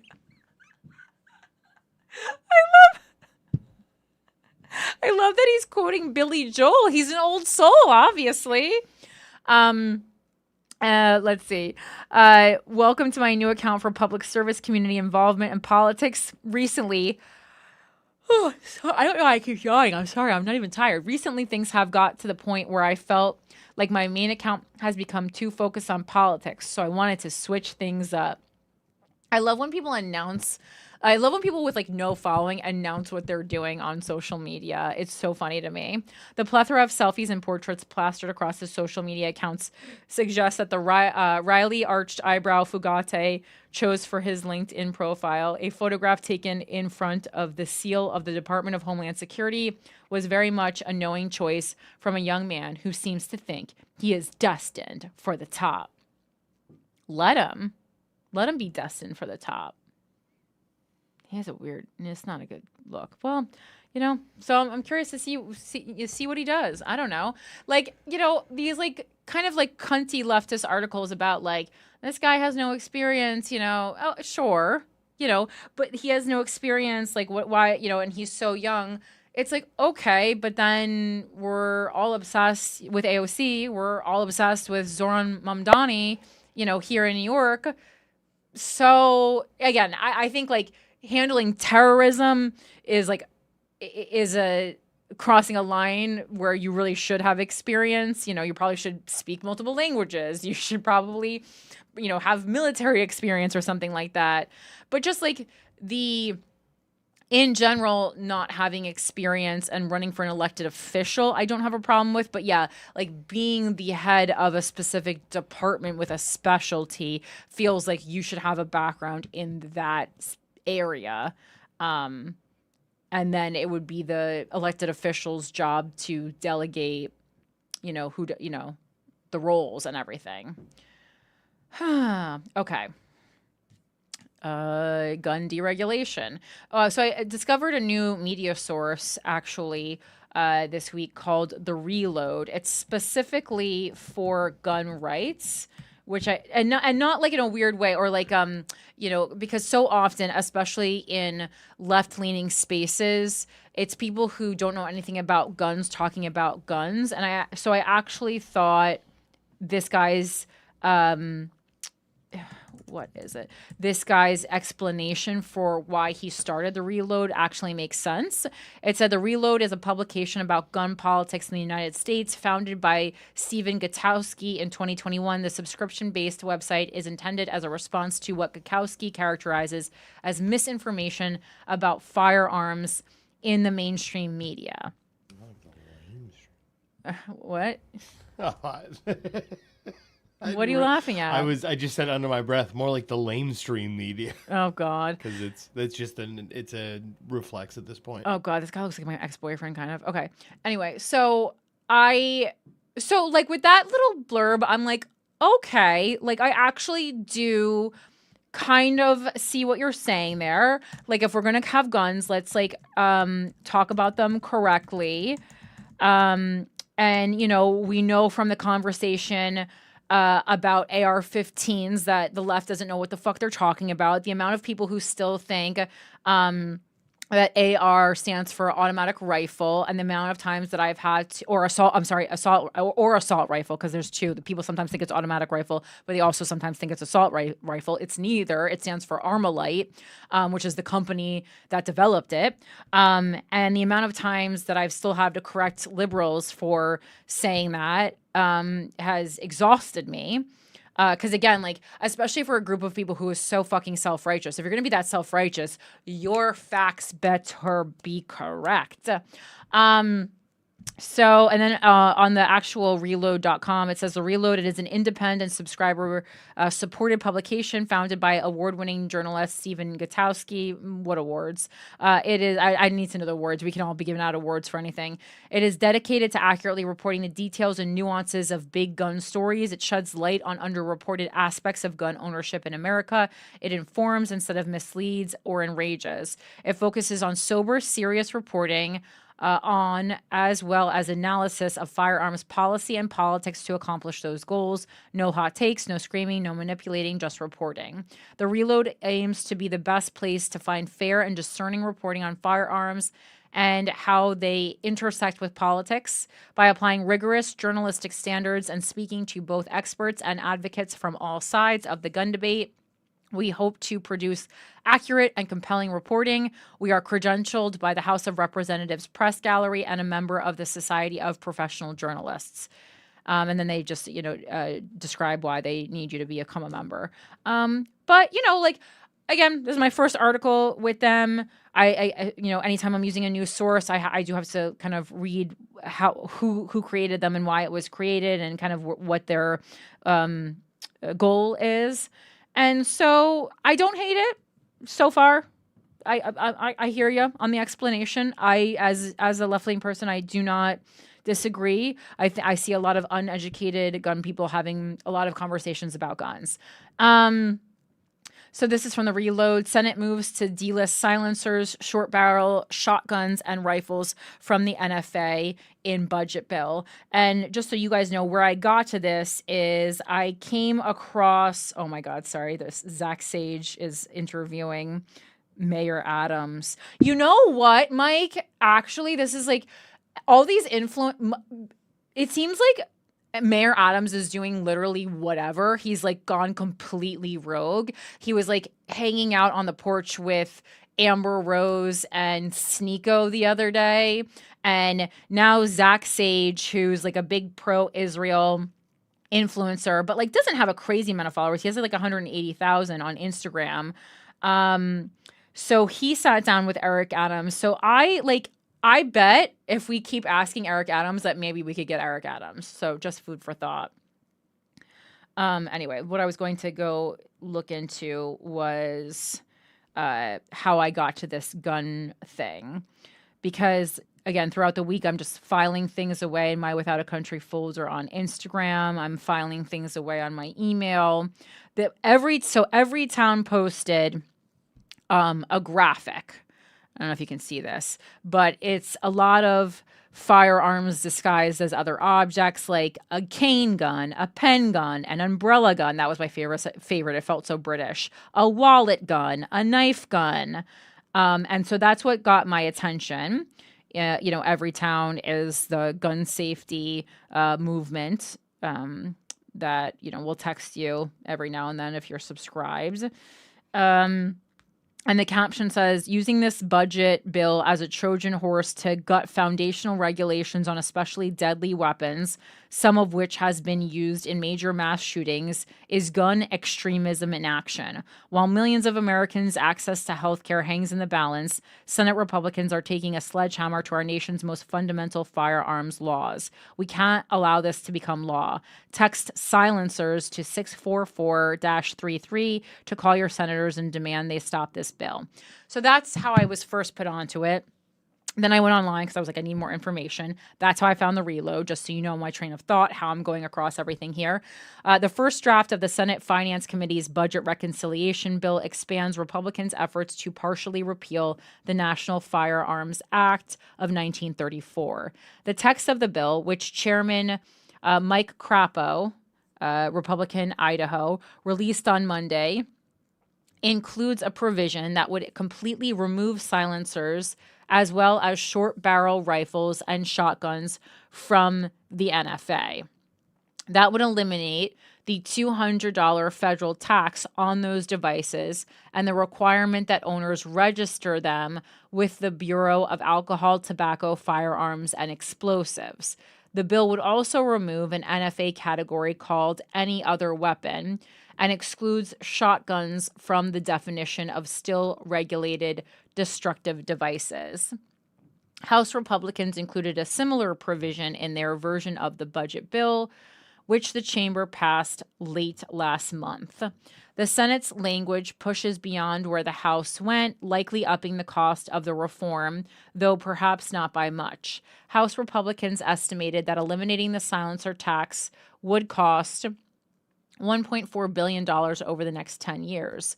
But silencers, often called sound suppressors since they don't fully silence the sound of gunshots, are by far the most popular NFA items. There are currently more than 4 million registered with the ATF. A 2022 report from the agency showed silencers made up 41.8% of registrations from 2016 through 2020, while short barrel shotguns and rifles made up another 6%, and any other weapons made up 0.3%. The broader language is likely to excite gun rights activists and outrage gun control activists. Democrats have already vowed to challenge the repeal effort under the Byrd Rule, which requires all reconciliation provisions to primarily have a budget impact rather than a policy one. The construction of the Senate version may also increase the risk that the parliamentarian who decides what provisions comply with the rule might strip out the entire section. Unlike the House, I would also like, now this is so the writing is very academic. And so I'm just imagining, not like that, I'm not trying to say like gun owners are dumb, but some of them are. And I'm just trying to imagine like gun owners kind of like tearing through this. Unlike the House text, which had separate sections delisting silencers from the NFA's definition of regulated firearms and cutting the tax on them, the Senate text doesn't leave a way to easily separate the tax and registration reforms. Knox Williams, president of the American Suppressor Association, said this isn't a concern to the coalition of guns rights groups backing the effort. We are confident this language will survive the Byrd Rule, he told Reload. Williams said even if the parliamentarian stripped the current delisting language, there was already a backup plan to offer up an amendment just focused on eliminating the tax on silencers, short barrel firearms, and any other weapons. Gun rights activists and Senate staffers who spoke with the Reload view that provision as one that can easily clear the Byrd Rule, even if the delisting gets booted. There is also some risk that expanding the NFA rollback could run into political headwinds as the budget makes its way through the Senate process and ultimately back to the House for final approval. While the standalone bill removing silencers from the NFA has 34 sponsors in the Senate and 90 in the House, the one doing the same for short barrel firearms has just 20 sponsors in the Senate and 63 in the House. There isn't a standalone bill to delist any other weapons. It's not clear how much support the text has in the upper chamber.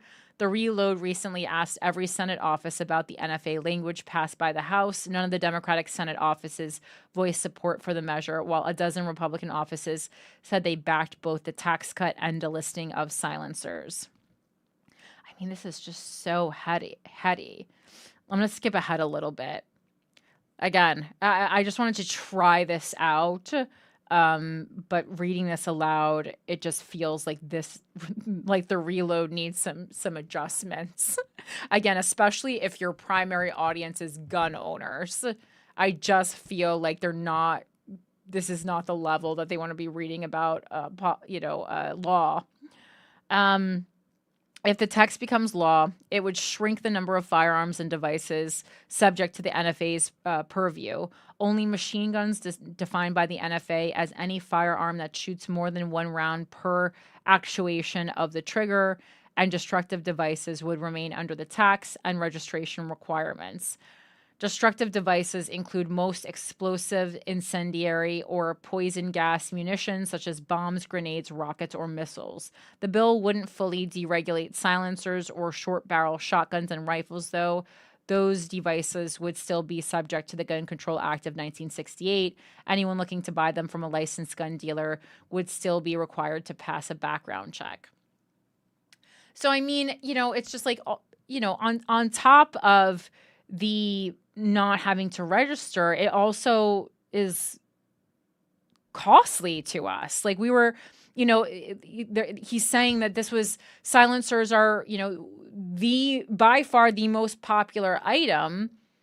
And I guess that's, Republicans are like, well, okay, these people who buy silencers are mostly Republicans, so we can give them a tax relief by getting rid of this $200 tax. But it also seems like a pretty minimal tax in the large scheme of things per person that really earns the United States a lot of revenue.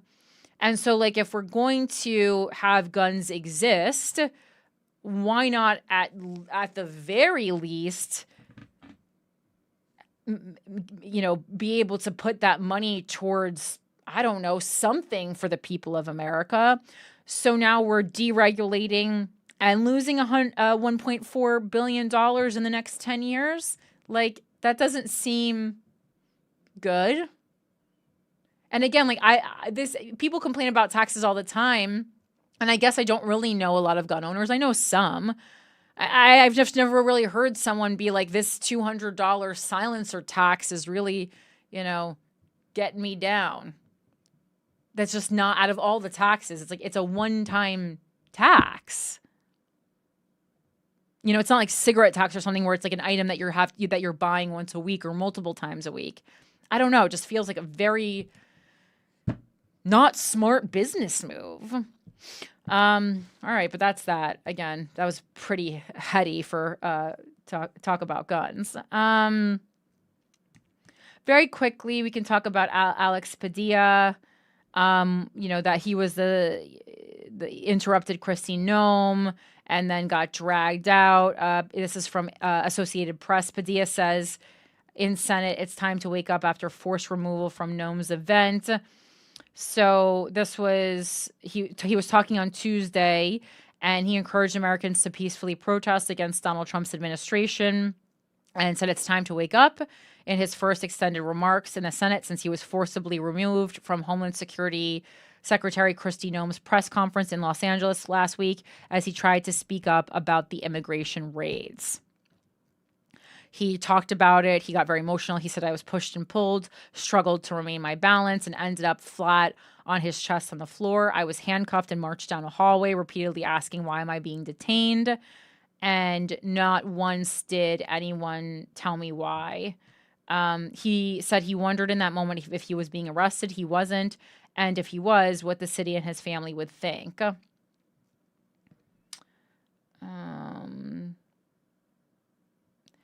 Padilla says he attended the press conference amid the immigration raids that have led to protests in California and around the country. And as the Republican president sent military troops to his state, he said he spoke up after he heard Noem say that they wanted to liberate Los Angeles from Mayor Karen Bass and California Governor Gavin Newsom, both Democrats.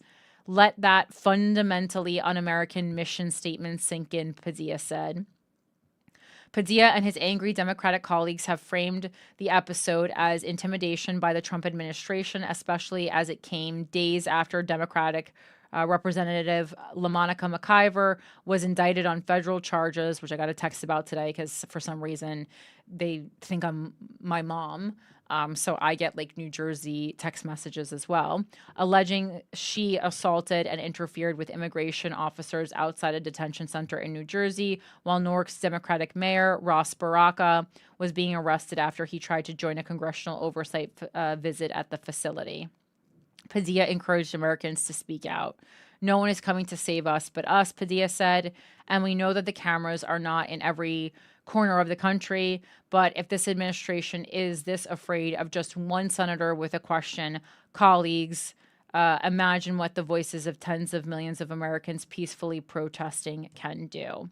So that happened last week, and then this week, if you know, you probably may have heard that Brad Lander, who is the person who's in third place right now in the Democratic primary race for mayor, was detained by ICE. A lot of you guys DM'd me the story about this. I appreciate that, but please know anything having to do with the New York City mayor's race, you do not need to alert me to. I am wildly on top of it. I just didn't immediately post about it because, number one, I thought it was a stunt. It's a stunt. And number two, I was trying to get Bill A-101 passed, which is not more important than ICE detention, but it is more important than Brad Lander being detained, which I don't want to be a big conspiracy theorist, but like, to put this into context, and I'm going to read a Sassy City and State article about it, which is the Cunty local political newspaper here in New York City. But just so you know the timing of it, literally 24 hours before. So the race right now, it's still, Cuomo is still in the lead according to the Marist poll that came out today. But Zoran Mamdani, the Democratic Socialist candidate, is really gaining traction on him every single time they poll, right? His campaign is crazy. I mean, no matter what you think of Zoran Mamdani, you have to give him credit. He really got people focused on this election, definitely very, reminiscent in some ways of, the energy that Andrew Yang brought to the election last time. But Mamdani's campaign has been masterfully run. They really engaged young voters. They simplified messaging. It's young, it's fresh. They're using social media. They're getting influencers involved. A lot of comedians have become involved in it. Like, no matter what you think of him, I must commend him on a extremely well-run campaign. So, the New York Times historically does endorse a mayoral candidate. And their endorsement holds a lot of weight. And now, again, one of the reasons I fucking hate endorsements. You shouldn't be voting for who the New York Times tells you to vote for. How crazy. And so in the last election, and AOC's endorsement also holds a lot of weight. So in the last election, AOC endorsed Maya Wiley, and that really helped Maya Wiley. And the New York Times endorsed Catherine Garcia, who had been the previous head of the sanitation department. Catherine Garcia's campaign really wasn't getting a ton. It wasn't making a ton of a huge splash. But after the New York Times endorsed her, she ended up skyrocketing and placing 2 and losing to Eric Adams by only 7,000 votes. Again, like it had really been Yang and Eric Adams a lot of the time, and especially Yang. Yang was like in the lead. Yang ended up coming in 4th place. It ended up being Eric Adams, Catherine Garcia, Maya Wiley, Andrew Yang in 4th with only like 12% because of like some little stupid comments he made about like, the subway, and it just came off as like he was a transplant not fully understanding New York. Okay. So that's what went down last time. And this time, the New York Times said in advance that they were not going to be endorsing a candidate. Why was that? They didn't exactly give like I don't know what behind the scenes answer is. But the New York Times has still been making some pretty loud comments. And I think it's like, to me, they're like being pussies. Like either endorse someone or don't endorse someone. They've been making like really stupid statements here. Like I want to pull up what they said about Zoran. So last week, they put out a video where the New York Times editorial board went issue by issue and for the major issues facing New York City, and they ranked people like who they thought was going to be the best to handle that issue. They ranked Zoran Mamdani number 1 for quality of life, but he didn't come in number 1 for anything else. They ranked Andrew Cuomo number 1 for something. I don't know if it was like safety. I can't remember. And then they ranked Brad Lander number 1 for 3 issues. So again, that was not an endorsement of Brad Lander because they're not giving an official endorsement, but it was basically a pussy-ass backdoor endorsement of Brad Lander. Then, earlier this week, a couple days ago, obviously we know AOC endorsed Zoran Mamdani, but then the New York Times released a statement that says, where the hell is this? I want just like an image of it. That basically says he is not fit to run this city. If you can find the actual language for me, Mike, that would be helpful. Because I just forgot that I wasn't like really intending on talking about this, but I think people should know. They basically released a little blurb, almost as like a warning, like Zoran Mamdani is not fit to run the city. So again, not an endorsement, but a like, watch out for this guy. And again, when the polls are the way they are, when Zoran and Cuomo are so far ahead of any of the other candidates, saying something like that about Zoran is basically endorsing Cuomo at this point. So then, like 24 hours after the New York Times runs that language, all of a sudden, Brad Lander is getting detained by ICE. If you think that was okay, if that wasn't a stunt, let me tell you, Brad Lander is God's favorite mayoral candidate then. Because that timing is cinematic, okay? Obviously, what happened was Brad Lander saw that as an opportunity. And I'm not saying he like hired actors to play ICE. I do think he actually got detained by ICE, but I think he's a smart man who's been in public service for 30 years, and he does, go down to, and I think he was there actually, assisting, guarding someone or escorting someone, as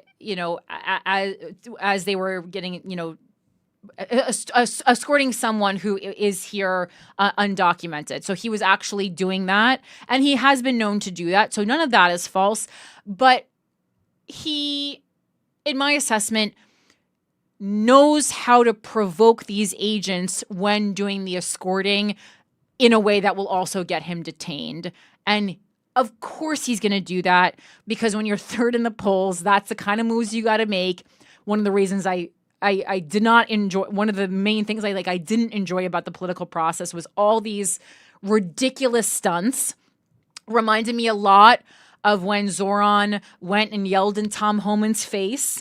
Again, there is footage of the other angle of that where you can see him working his way through the crowd to get that moment on camera to get in Tom Homan's face.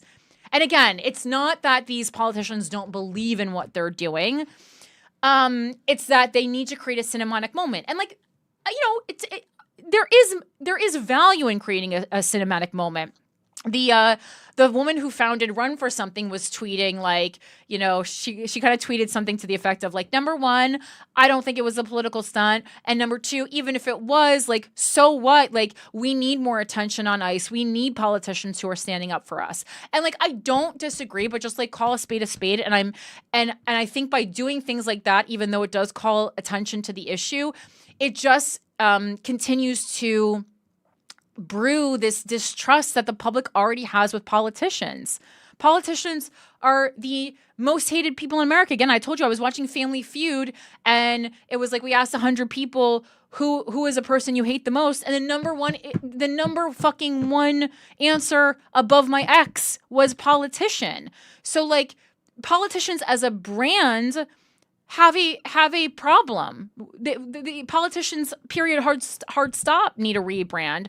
So to me, stunts like this that, you know, are ultimately really self-serving, you know, because it's like, yes, I do think Brad Lander wants to stop ICE, and yes, I do think he thinks what's happening is unjust. But more than that, I think right now and for the past 8 months, the main thing on his mind and why he wakes up in the morning and when he goes to sleep at night, what he's thinking about is, I want to be mayor.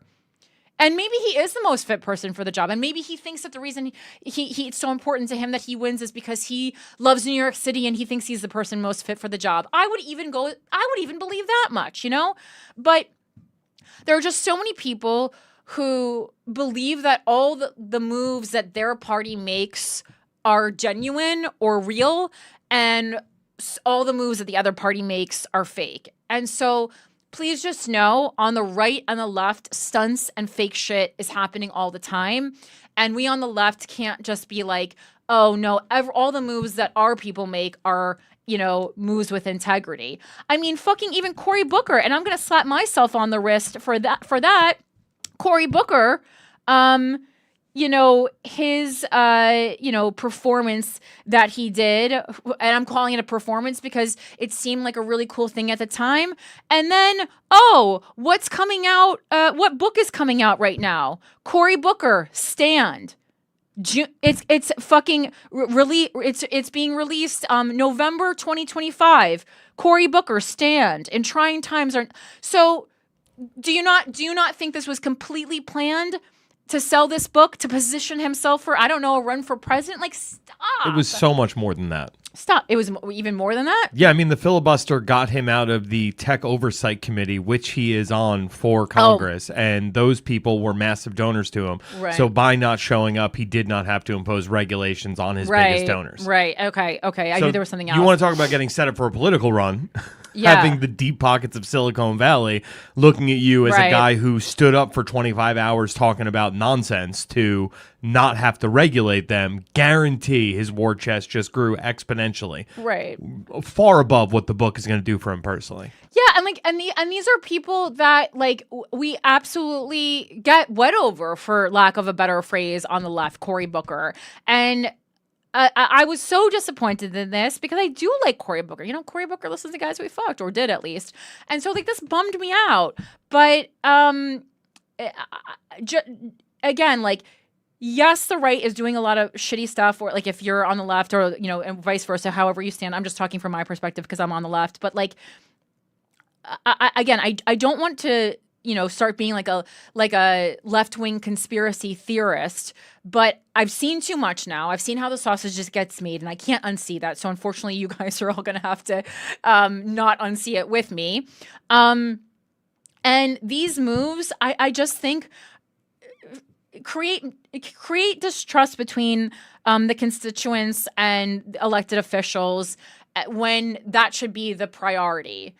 And again, we do need a mayor who's going to stand up to ICE. And I don't know that I needed that stunt to know that. And as everyone was kind of mentioning, it's like, okay, well, Brad Lander's out of detention now, but as of last time I checked, the guy that he was escorting fucking wasn't. And that's really, you know, who, you know, how could we have made this a stunt, but then also maybe gotten that man out of detention?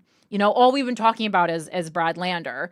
And and even like the way these people are fucking terrible actors too. You know, he's like coming out and his like official response, instead of like, oh my God, it was like tragic, is like, you know, well, this just proves we need a mayor who can stand up to ICE. It's like, give me a break. And again, just so many of my liberal friends believe this shit at face value. And I'm like, you guys are the people who are constantly calling the right dumb and uneducated, and you're falling for this charade?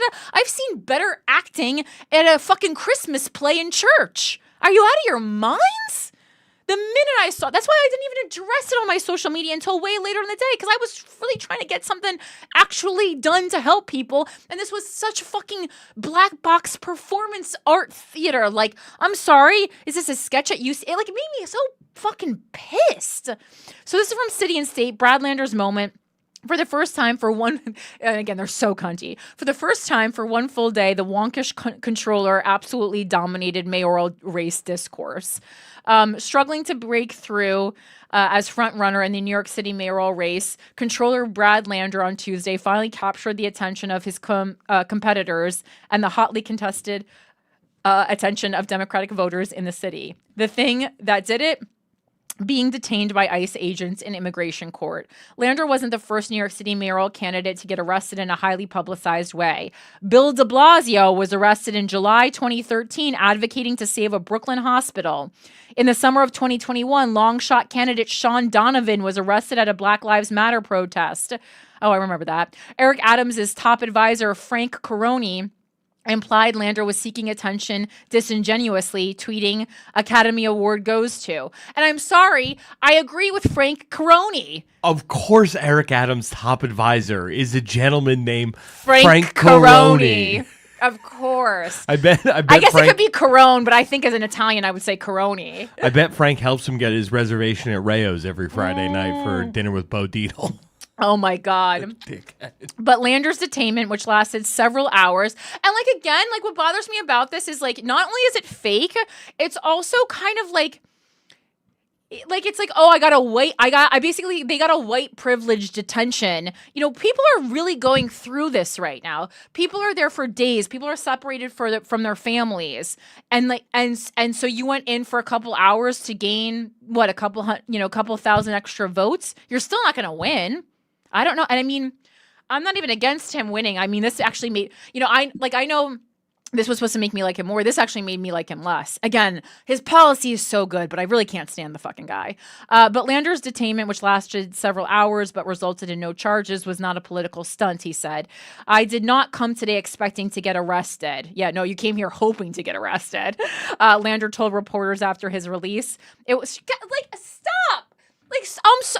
It's 1 week before the last day of voting, but it's 1 week before, election day. It's 24 hours after the New York Times, who last week said they love you, shot on Zoran Mamdani. Are you kidding me?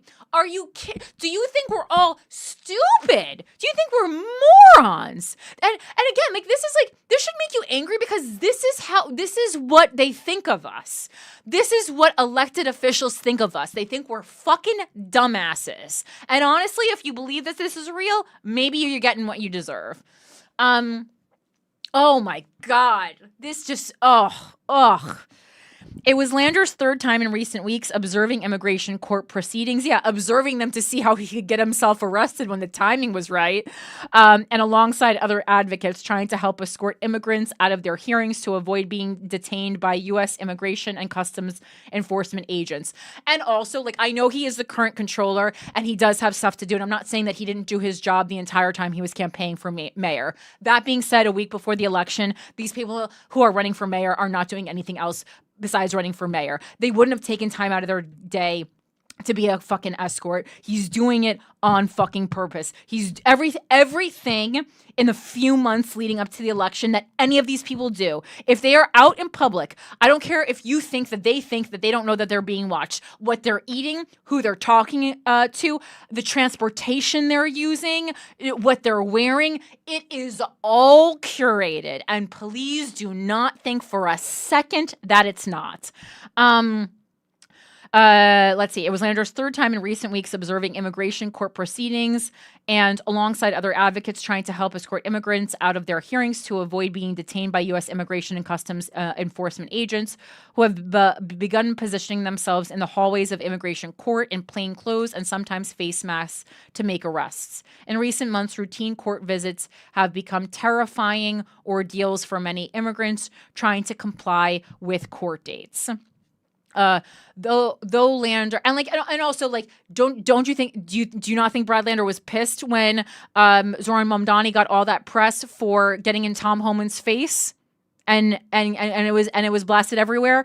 And in that week, I think Zoran's campaign, or in 24 hours because of that, Zoran's campaign raised $250,000. These people know this. Though Lander was released without injury or criminal trouble, of course, he said he felt like he failed because the man who he was trying to help when he was detained by ICE agents remains in federal custody and doesn't have the same resources to fight for his release or defend himself. And that's the main story here. And that should be the main story. And that should be what we're all talking about. And that should be what we're most angry about. Because the person that really needs help didn't get help. And now we're just talking about Brad Lander. Lander's detainment nonetheless had the political effect of upstaging other candidates in the waning days of the Democratic primary, including a large rally held by former Governor Andrew Cuomo in Manhattan. It also sent several of his competitors and many other elected officials flocking to 26 Federal Plaza, which is where they're detained throughout the afternoon to denounce his detainment, with the exception of Cuomo.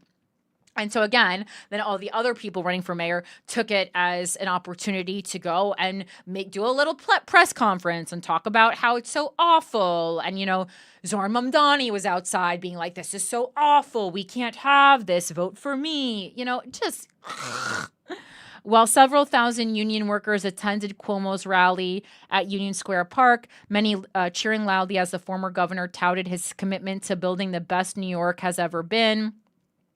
Lander's arrest loomed large over proceedings, with much of the city's press corps occupied further downtown. Stories about Lander's arrest ate up much of the day's news cycle. Speaking to reporters after the rally concluded, Cuomo condemned Lander's arrest and, signaling that he's also focused on the general election in November, blamed New York City Mayor Eric Adams for handing over the keys to Donald Trump. I agree with that. After his own smaller campaign stop in Astoria earlier in the morning, Mamdani was one of the first mayoral candidates to appear at 26 Federal Plaza to call for Lander's release. This is an example of how we can stand up for immigrant New Yorkers, Mamdani told reporters of Lander's work.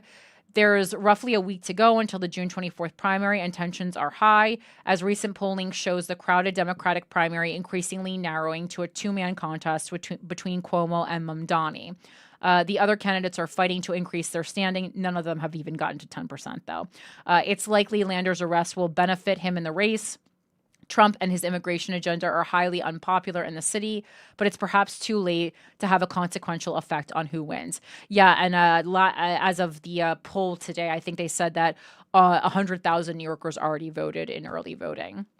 Lander was eventually released shortly after 4 p.m. on Tuesday. He was accompanied by Governor Kathy Hochul, who arrived at the federal immigration court to push for his release.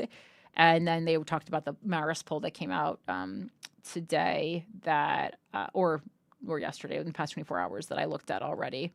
And again, it really didn't seem to make a huge amount of difference in Brad Lander's polling. And then just because, we do like to do, different takes on it. So that was very, local. And then a little bit larger, but still local, the New York Post, that handles, both municipal and national politics, whereas city and state is primarily focused on just municipal politics. This is an op-ed from the New York Post editorial board. And it's going to be feisty when they don't even put their name. They just put editorial board. This says, Brad Lander's pathetic arrest me drama only proves he's desperate for attention. And the picture they put is so funny. Brad Lander got exactly what he wanted Tuesday, a high-profile arrest that might somehow salvage a political career that was otherwise ending in ignominy. by provoking ICE agents into arresting him. The city controller and mayoral wannabe got Democrats from Governor Kathy Hochul on down posturing or rallying to his defense. Lander repeatedly demanded to see a warrant for a guy ICE was detaining outside federal immigration court, holding his hand on the arrestee's shoulder in an obvious bid to obstruct the agents enough to provoke an arrest. Unsurprisingly, like this reminded me so much of when you're trying to make the other team foul you. Like we saw a lot of this in the playoffs, because like basically, if the one team is playing offense, for those of you who don't understand basketball, sorry, for those of you who do, and you just post up and you don't move, if you're posted up and you don't move and the offensive player knocks you down, they foul you. So to me, that's what Brad Lander did. He basically posted up to set himself up to get fouled by the other team. The other team was ICE. He wanted to catch a charge. Yeah, he posted up. He catched a charge. Unsurprisingly, the charges got dropped after a few hours. Homeland Security has far more important things to do than play the heavy in Dem's various morality plays. Oh, the New York Post, trash, but it does make me laugh. Getting arrested in the name of fighting President Donald Trump's ICE deportations is now all the rage among lefty politicians. Newark Mayor Ross Baraka, then hoping to kickstart his campaign for New Jersey governor, got himself cuffed at an ICE facility last month. And Representative LaMonica McIver forcibly impeded and interfered with federal officers as they attempted to arrest an individual at the same facility. The U.S. Attorney's Office for the District of New Jersey charged. I was reading another article headline. Similarly, Senator Alex Padilla burst shouting into a presser by Homeland Security Chief Kristi Noem, prompting Secret Service agents who didn't recognize him to push him out of the room, to the ground, and briefly into handcuffs. It's all pretty pathetic and pointless in the larger scheme of things, much like Senator Cory Booker's filibuster the other week that wasn't about any particular legislation, but just greasing his fundraising and then a book deal no one will ever read. None of it will earn any respect or interest from moderate voters. And remember, even many Democrats support Trump's deportations of criminal illegal immigrants. I think a lot of people in theory do support deportations of undocumented people. That being said, I think most people are horrified about the way they're going about it and perhaps did not really play out this scenario quite accurately enough in their head. And again, it was pretty clear that deporting people was going to cost the U.S. a ton of money. But perhaps we didn't really think about just how violent and ugly it would get and the effect it would have on families and children for a party who says that they love families and children so much.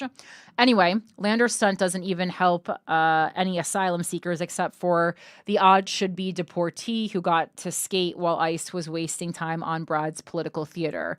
No one is above the law, and if you lay a hand on a law enforcement officer, you will face consequences, a Homeland Security spokesperson said. No one is above the law. Wasn't that practically the Democrats' main talking point sometime last year?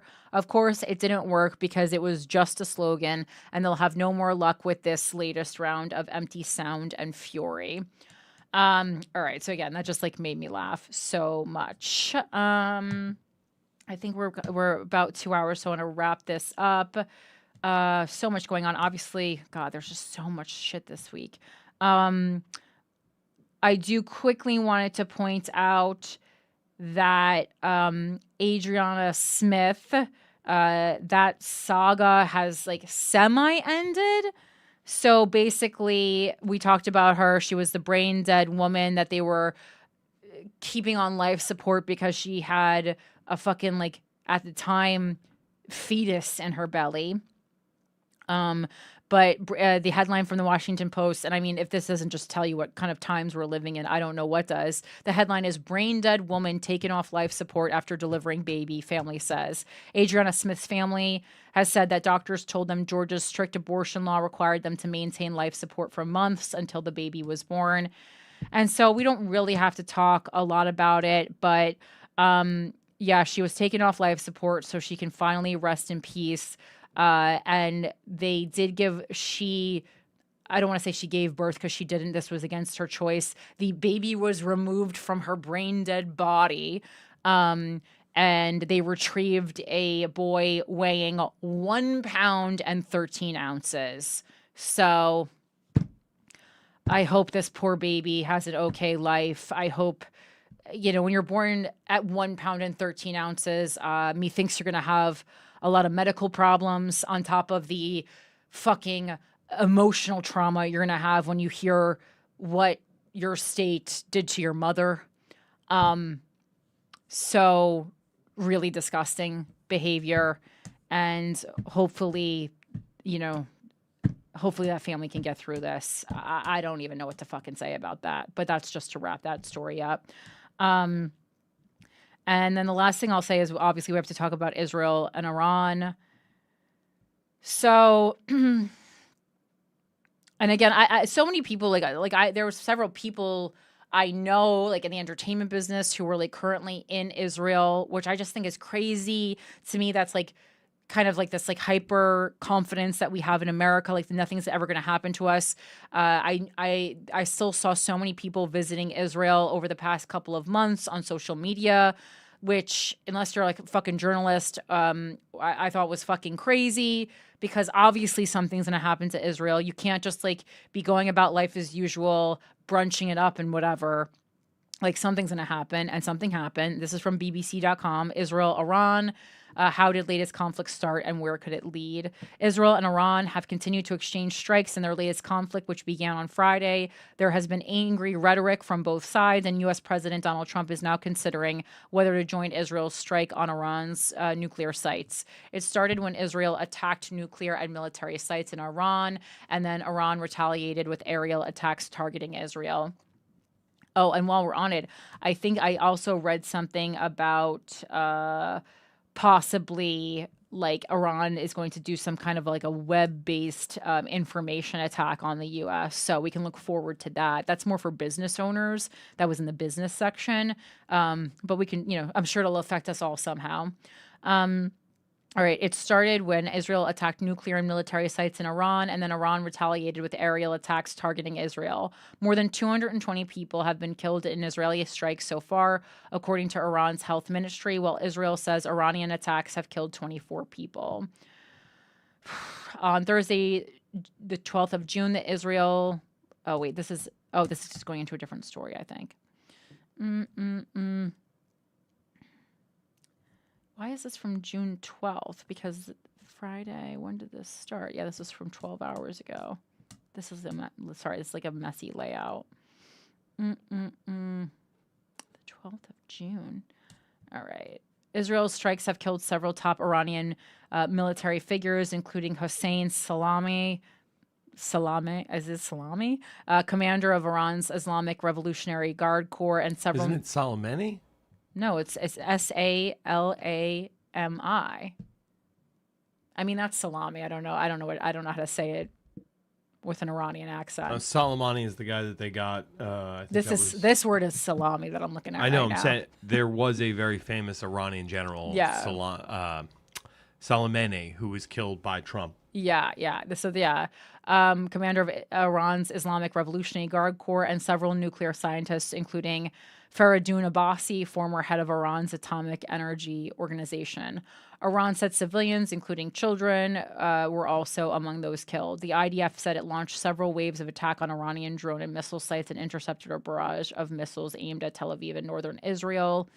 Iranian forces said they had focused attacks on Israeli security installations and have urged residents of major Israeli cities to leave.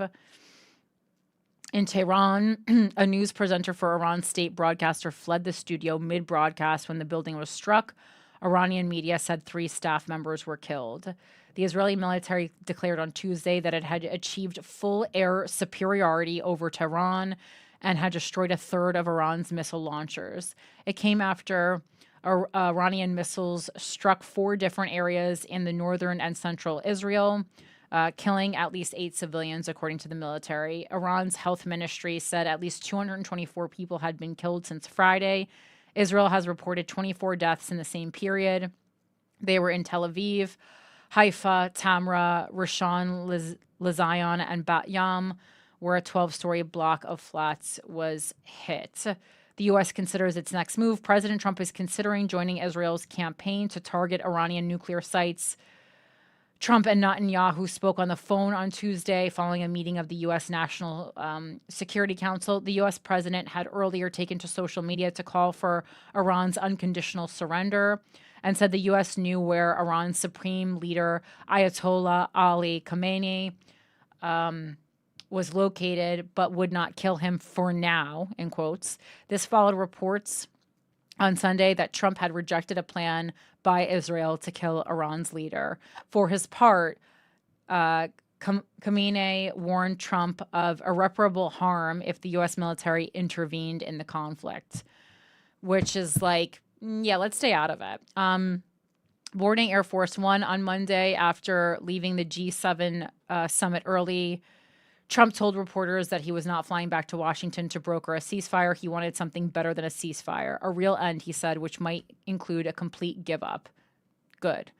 Trump had previously blamed Iran for not engaging fully in talks with the U.S. on a new deal that would place strict curbs on its nuclear program. A new meeting between the U.S. and Iran had been scheduled for Sunday, but was canceled after Friday's Israeli strikes. How did we get to this point? Netanyahu said on Friday that the strikes were a targeted military operation to roll back the Iranian threat to Israel's very survival. He said the operation would continue for as many days as it takes to remove the spread. You know, Netanyahu loves as many days as it takes. That's his MO at this point. An Israeli military official told the BBC Iran had enough nuclear material to create nuclear bombs within days. Iran has said, what? I mean, he's been saying that since 2008. Yeah. There's literally, Jon Stewart played a clip on his show this week of Bibi saying that exact quote. They are days away, weeks away, months away. All those numbers he's given since as far back as 2008. Yeah. Oh, he has a little, it's his catchphrase now. Iran has said it has never sought to develop a nuclear weapon and that its nuclear activities are peaceful. The strikes began as U.S. talks over Iran's nuclear program, which started in April, appeared to have stalled. Trump had hoped to strike a deal to stop Tehran's developing a nuclear weapon, but the latest round of talks was canceled in light of the recent escalation in hostilities. Last year, Iran and Israel launched a number of airstrikes against each other in April and October, though Israel's strikes last year were not believed to have been as wide-ranging as its current operation. Iran has long maintained its nuclear program is for peaceful civilian purposes only. It has several facilities around Iran, at least some of which have been targeted in the Israeli strikes. But many countries, as well as the global nuclear watchdog IAEA, are not convinced the program is for civilian purposes alone.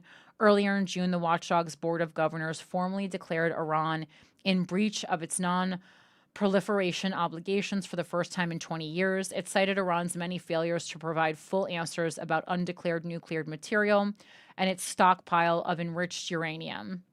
An earlier IAEA report said Iran had enriched uranium to 60% purity near weapons grade to potentially make 9 nuclear bombs.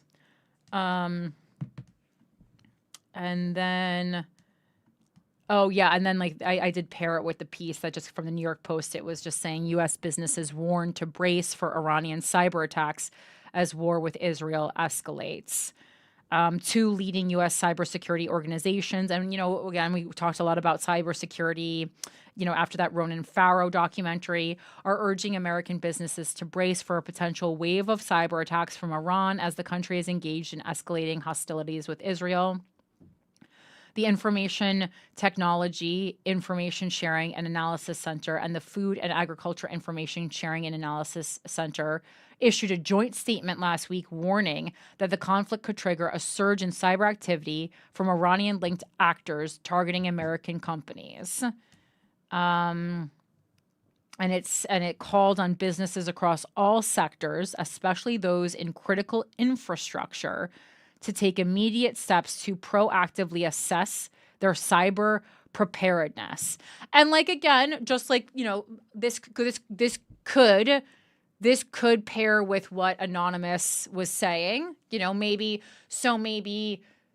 and again, like from that Ronan Farrow documentary and reporting, it did seem like cyber attacks are going to become more and more frequent. And so maybe that's what it is. Maybe it's a cyber attack on July 4th. I don't know. I mean, that's literally the plot, by the way, of Die Hard 4, a cyber attack in Washington, D.C. on July 4th weekend. What Die Hard it's are the one we with on Justin now? Long, of course. Oh, I didn't see that one. I've only seen the have I seen any of them? That's wild. Wait. Die Hard. Tying into movies, though, I mean, we figured out the playbook was the cyber attack a few years ago. It's like, why would Barack Obama make a movie about how devastating it would be to America to get cyber attacked? He made a movie? Yeah. His production company with Netflix made the Julia Roberts movie. Oh, but I was saying like it's not a documentary. It was like a No, it never comes in the form of a documentary. It's always in the form of wink media. wink. It's wink wink. Yeah. Iranian-affiliated threat actors are known for their aggressive and adaptive tactics, techniques, and procedures. A cybersecurity team that describes how hackers or cyber criminal groups plan and carry out attacks in the digital world.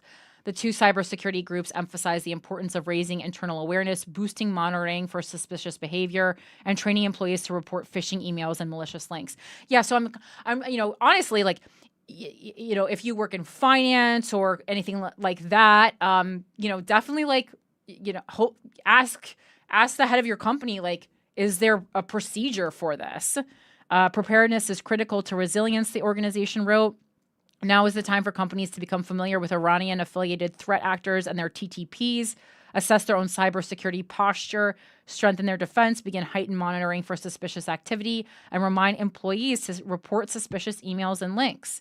The ISACs also highlighted the risks of collateral damage, noting that attacks aimed directly at Israeli targets could inadvertently impact U.S. companies through the global interconnectedness of digital networks. Even attacks not directly targeting the U.S. could have indirect effects and cause disruptions to companies in the U.S. It is possible that cyber attacks targeting Israel itself could cause collateral damage to U.S. companies, even if the U.S. companies themselves are not the intended targets. Both organizations said that they're continuing to monitor the situation and provide real-time intelligence to member companies. They noted that their member base is actively using tools and as adversary attack playbooks and secure collaboration channels to stay ahead of emerging threats. Well, now that it's the plot of Die Hard, I definitely think it's going to happen.